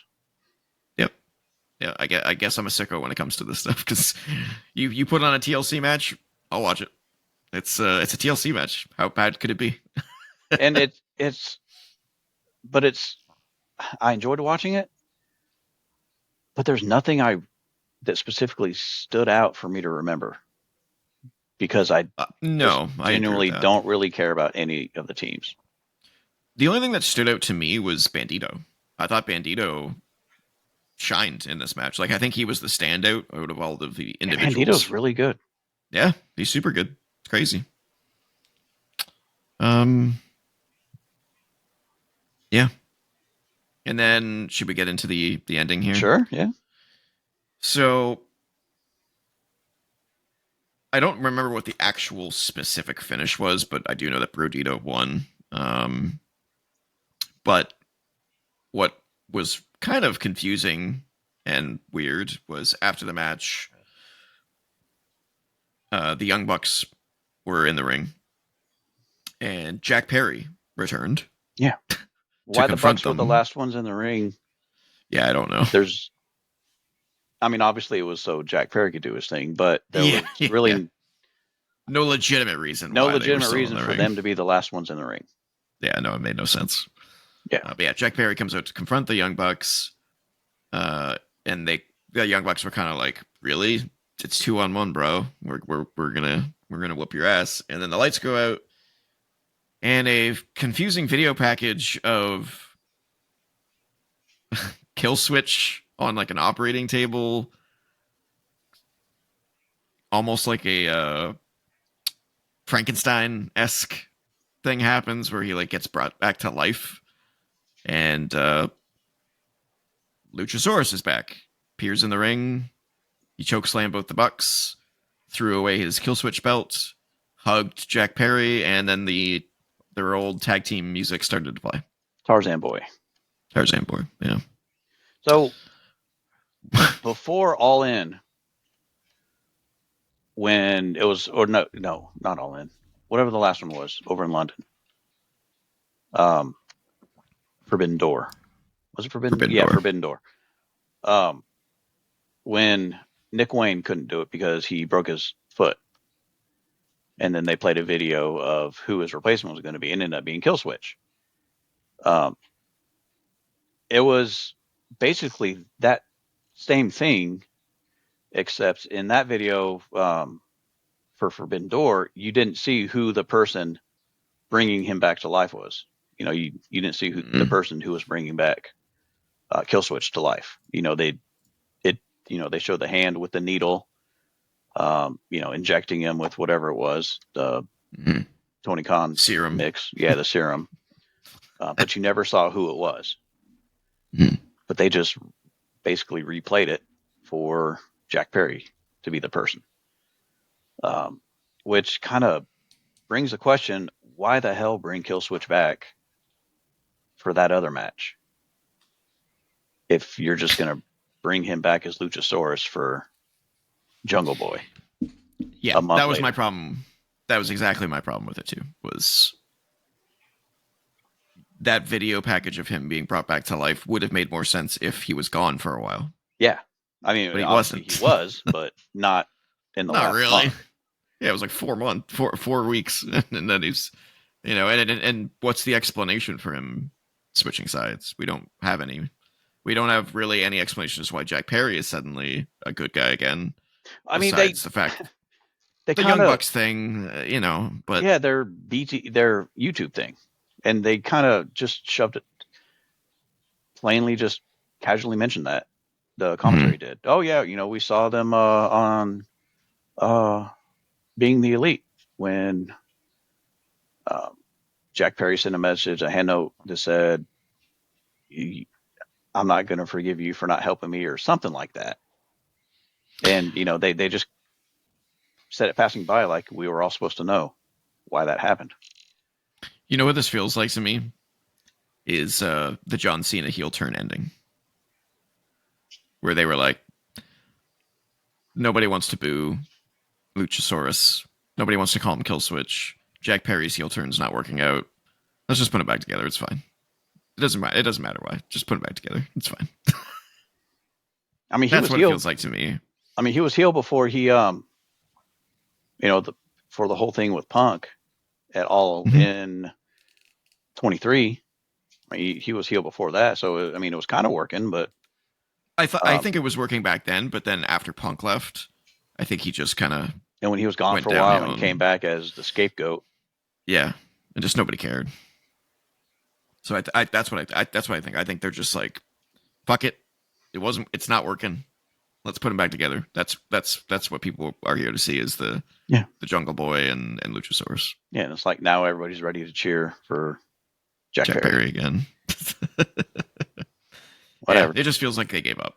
They're like, whatever. So is he going to come back in his loincloth? Oh God, I hope not. My assumption is that he will still be called Jack Perry and still dress like Jack Perry, but they're gonna come out to the. I mean, I guess they have to, have a sing along like Seth Rollins song. Yeah, they need one. They don't have one anymore. I think they're counter-programming. And the Jericho thing's gone too. Yeah, they're counter-programming Seth's theme song. Yeah. Well, I guess they have Edge's theme song. Not if he's stepped away for a while again. Yeah, that's true. Yeah. They always got to have a sing-along song somewhere in there. They have to have a sing-along song. So I guess maybe they're going to do like a Brodito. No, they're going to do Young Bucks versus Jungle Boy and Luchasaurus. That's what they're going to do. Yeah. Yeah, so Young Bucks are away from the tag team title again. Which is fine. I'm okay with that. Yeah, which is fine. They dominated that tag team division for so long. I'm fine with them not being involved. Okay, what was our max ceiling on this one? 8s. And we gave it 7s. So we have to ask ourselves, what could they have done better that would have got me to care about any of the teams?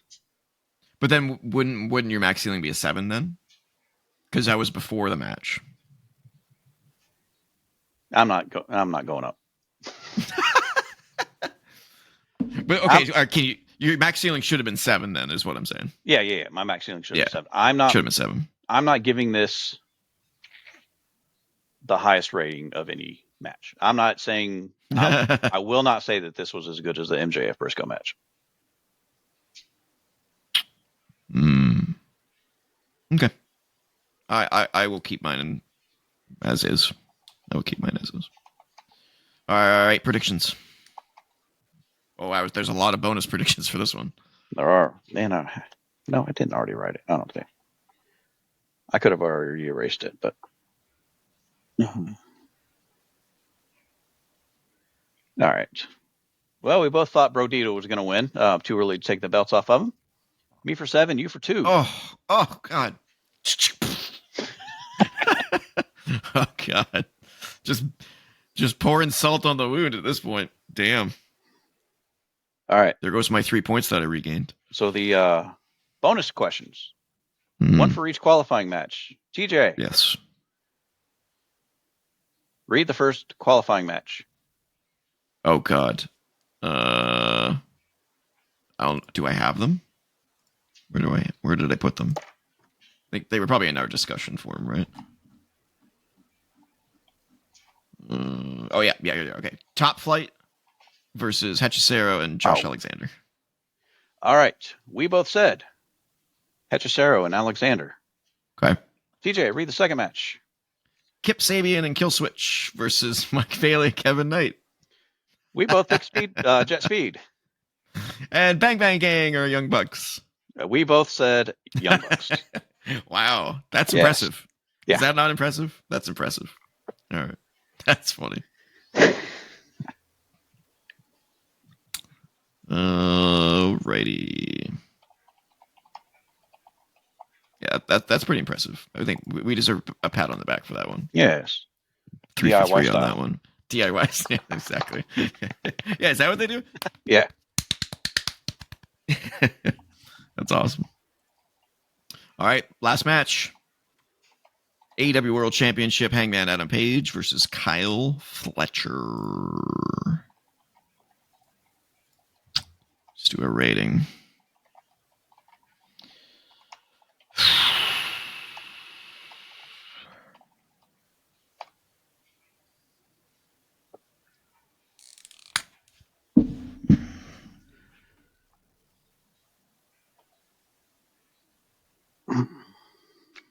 This one's so hard to rate.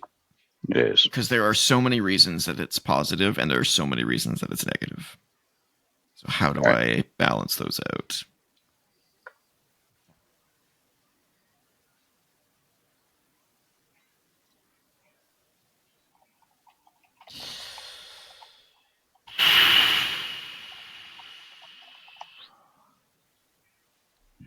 I think I'm going to be harsher on it than I...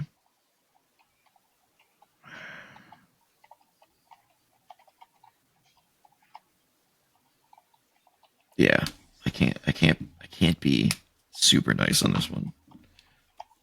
Okay. I'm very curious what our ceiling was on this one. All right. 3, 2, 1. Oh, wow. Damn. We've been doing a show for too long. Good gracious. We are smart individuals. What was our max ceiling? Just before we get into it, I'm kind of curious. How do we end it? 7 or an 8? 8. 8. Wow. Okay. I think that's fair, given what we know. Okay. So, of course, Bleacher Report gave it an A.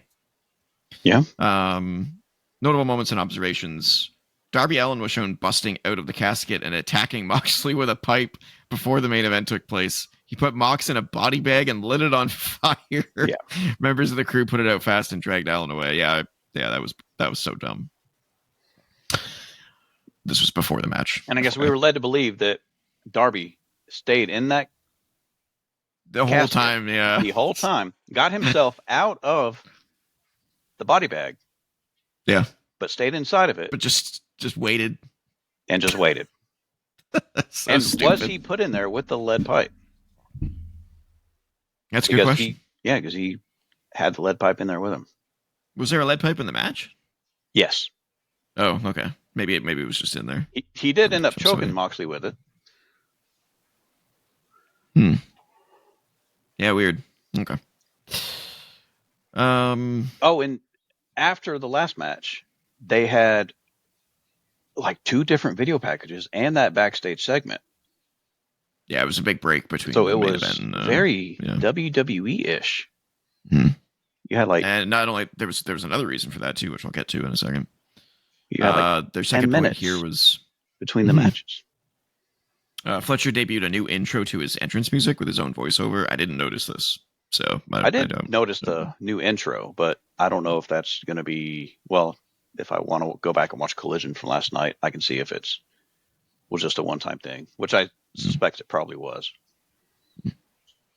The lights being turned down in the arena helped this match be set apart from the rest of the show. This is what I talked about for what I just mentioned about like very WWE style of kind of just making it seem like the main event, doing something extra, like how they do the longer intros for the championship matches in WWE and stuff like that, or the main titles at least. Fletcher running so fast to hit a kick that he sent himself into the timekeeper's area was funny. Fletcher used Will Ospreay's hidden blade at one point, and Page followed up by using Swerve Strickland's big pressure. Yep. Yes, he did. Those were good spots. I'm actually going to read some of the Bleacher Report stuff here, just kind of analyze it, because this was a long-ass match. How long was this match? Do you have a... 38 minutes and 10 seconds. And the next longest match was 24 minutes and 40 seconds. Oh, God. So much longer than every match on the card. It's crazy. So that's one of the reasons I took a point off, because it didn't deserve to be this long. It just didn't. No. But definitely let's get to some of their points here. Maybe it'll refresh my memory on some of this stuff. There was a stipulation on the match that if Fletcher cheats or anyone interferes, he'll be stripped of the TNT title. Which is the odd, opponent's because Page is the one that made that stipulation. That's not something that a babyface does. A babyface doesn't make stipulations like that.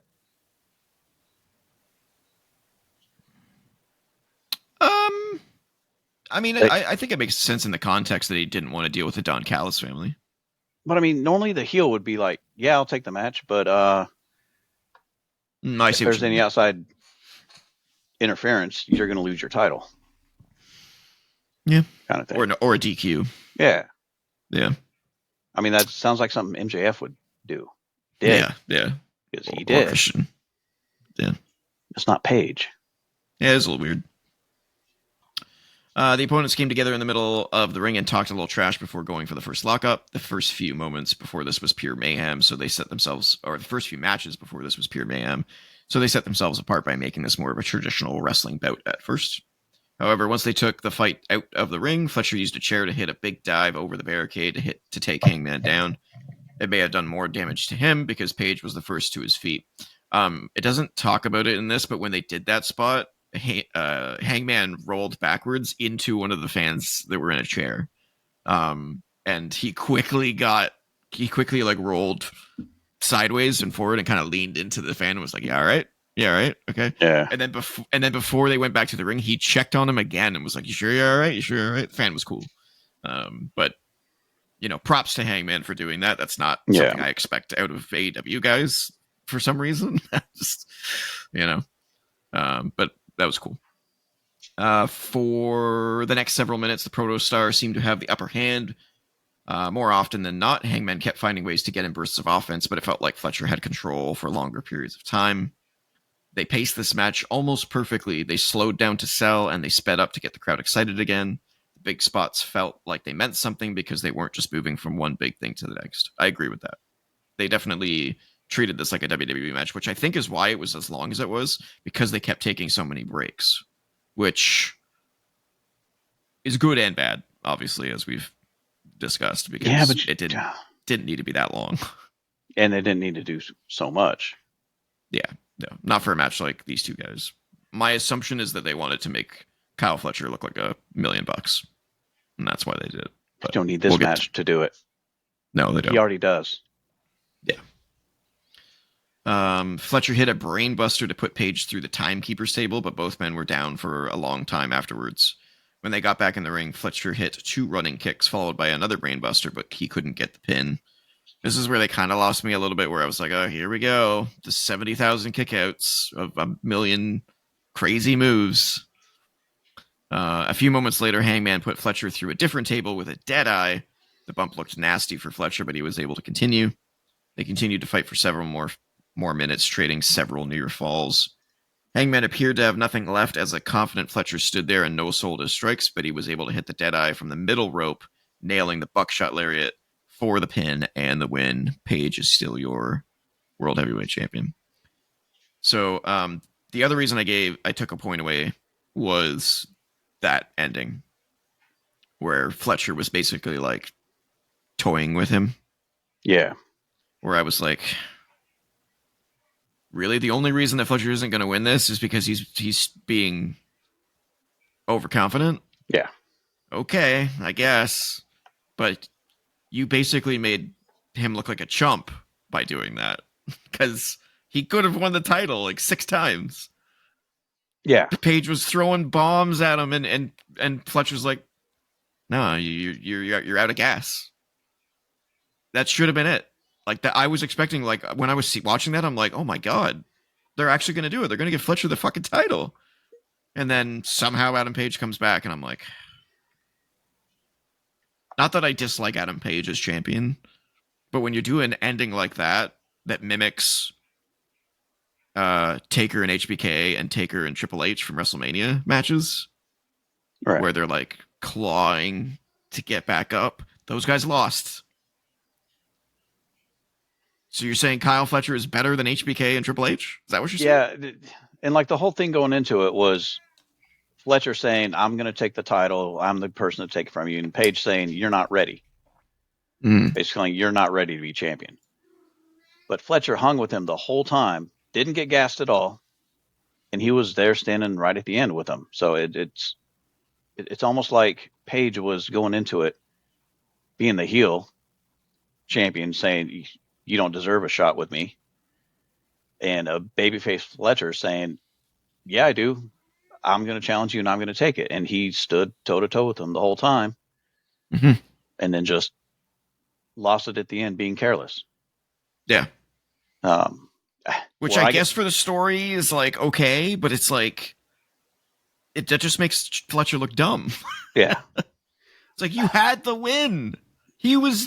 Hangman was dead. all you had to do was give him your finisher, and he would have been dead. Yeah. But you got cocky and were stupid. It's Where I like kinda that's not how you do that. Where I kind of got fully lost on it was, I mean, obviously the brainbuster through the table, them being outside forever.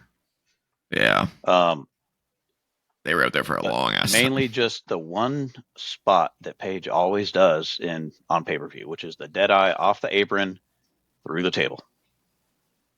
Yeah, he likes Every that. He likes pay-per-view match. It was with Mox. It was with MJF last time. Swerve. It doesn't matter who it is. It's always the same Deadeye from the apron through a table. Rolls them in this one. and kick out. This one didn't. This one looked really good, but I agree. It's a trope that he keeps going back to on pay-per-views that he needs to stop doing. Yeah. Break it out for big matches only. Otherwise it just kind of loses its luster. Yep. Just like Kyle Fletcher's kicks. They look brutal, but we all know that they do nothing. Right. So it's like it's almost like Sami Zayn's Blue Thunderbomb, except he's won 2 matches in a row with it. Yeah. Maybe he doesn't want to do his haluva kick anymore. I don't know. Yeah, so it was a good match, but it was way too long. It was a 38-minute match too long. Oh. with someone who wasn't going to win. He wasn't going to be Kyle Two Belts. It was just so long. It was way too long. Way too long. I didn't fall asleep or anything through it, but it was just like, oh, this is still going on. Okay. And it felt long. It did feel long. Yeah. Like the Cena, what was the last really long one he had recently? Cena and Cody? That was pretty long. It didn't feel but that long. It was a good match, though. No, it didn't. No, Cena and Logan Paul. Yeah, that was brutal. Not to me. Really? It didn't feel as long as it was. Yeah, I remember we disagreed on that one. Yeah. But this one felt forever. And maybe it's because I sat and watched almost 3.5 hours in a row watching this. Yeah, that's true too. When I started watching it this morning, I started watching it at the Hurt Syndicate match. Oh, yeah, that's early. Yeah. Still. Yeah. If they had to shorten the match and fix the ending, this would have been great. This could have gone down as a classic. But because of that ending and because of how long it was, like we went into it going, it's a foregone conclusion that Paige is going to retain. But then they got to that point where Paige was like doing the clawing thing, and they had me at that point. I was like, oh, whoa, are they gonna pull the trigger on Fletcher? And then when Paige came back, I was like, fuck me, man. Yeah. Like, really? Like, don't do that. Yeah, it's a shame. It's a shame.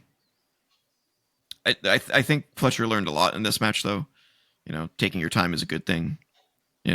But for every good thing they did in this match, they also did something bad. Yeah.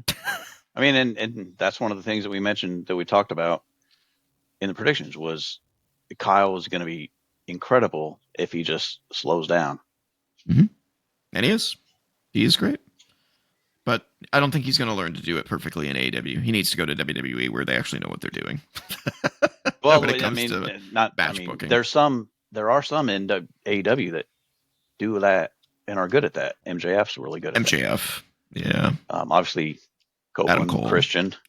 Yeah. They just need to work with him. He just needs to be willing to do that.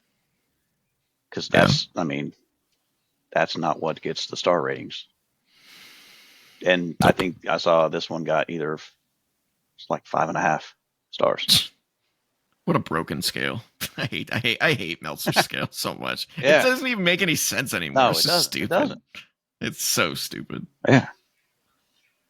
All right. Predictions. Well, I mean, you kind of beat it. There was no way Fletcher was going to win. And we both felt most confident on that one. So that was a 10. Oh, wow. Yeah. Okay, wash there. Wash there. And what am I? Oh, well, I don't need to do that. Bonus question. Who was going to bleed first? Oh, did I get this one? We both picked Oh. no one. Damn it. That's right. I think you tried to trick me Yes. with it. And I was like, I don't think anyone's going to bleed in this one. I said, There's already a bunch of... 3 answers. Paige, Yeah. Fletcher, or nobody. Yeah, when I was looking at the card, I was like, there's going to be a lot of blood in a lot of other matches. There doesn't need to be blood in this one. So, yeah. All right, ladies and gentlemen. What was the max ceiling on this one? Did we do that? 8. Yeah, it didn't live up to that. It had too many pitfalls. Yep. All right, ladies and gentlemen, that has been the All Out results show. Wait, hold on. Let me figure something out real quick. What our average rating? Oh, yes, average rating for All Out. Yeah. Average. Nope, not some. Or overall rating for All Out. Yeah. Whew. We want to update on the predictions, or wait until the. Oh, sure. Rub it in. Sure, you want that? Yeah. Rub salt in the wound. Oh, wait. No way. Oh? What happened? You break something. Insert function average. Oh. Did I really do that? Wow, I really did. Okay.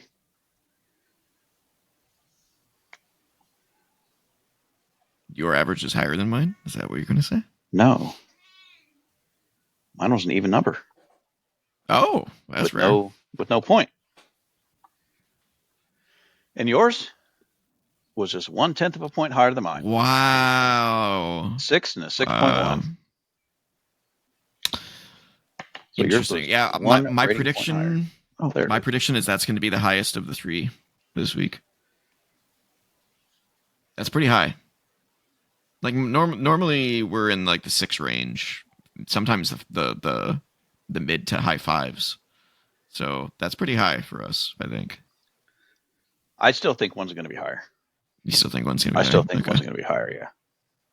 Very curious on this one. All right, ladies and gentlemen, if you want to follow me on the socials, I'm at TJ-Leo on BlueSky. I'm at Cole2K on BlueSky and the X.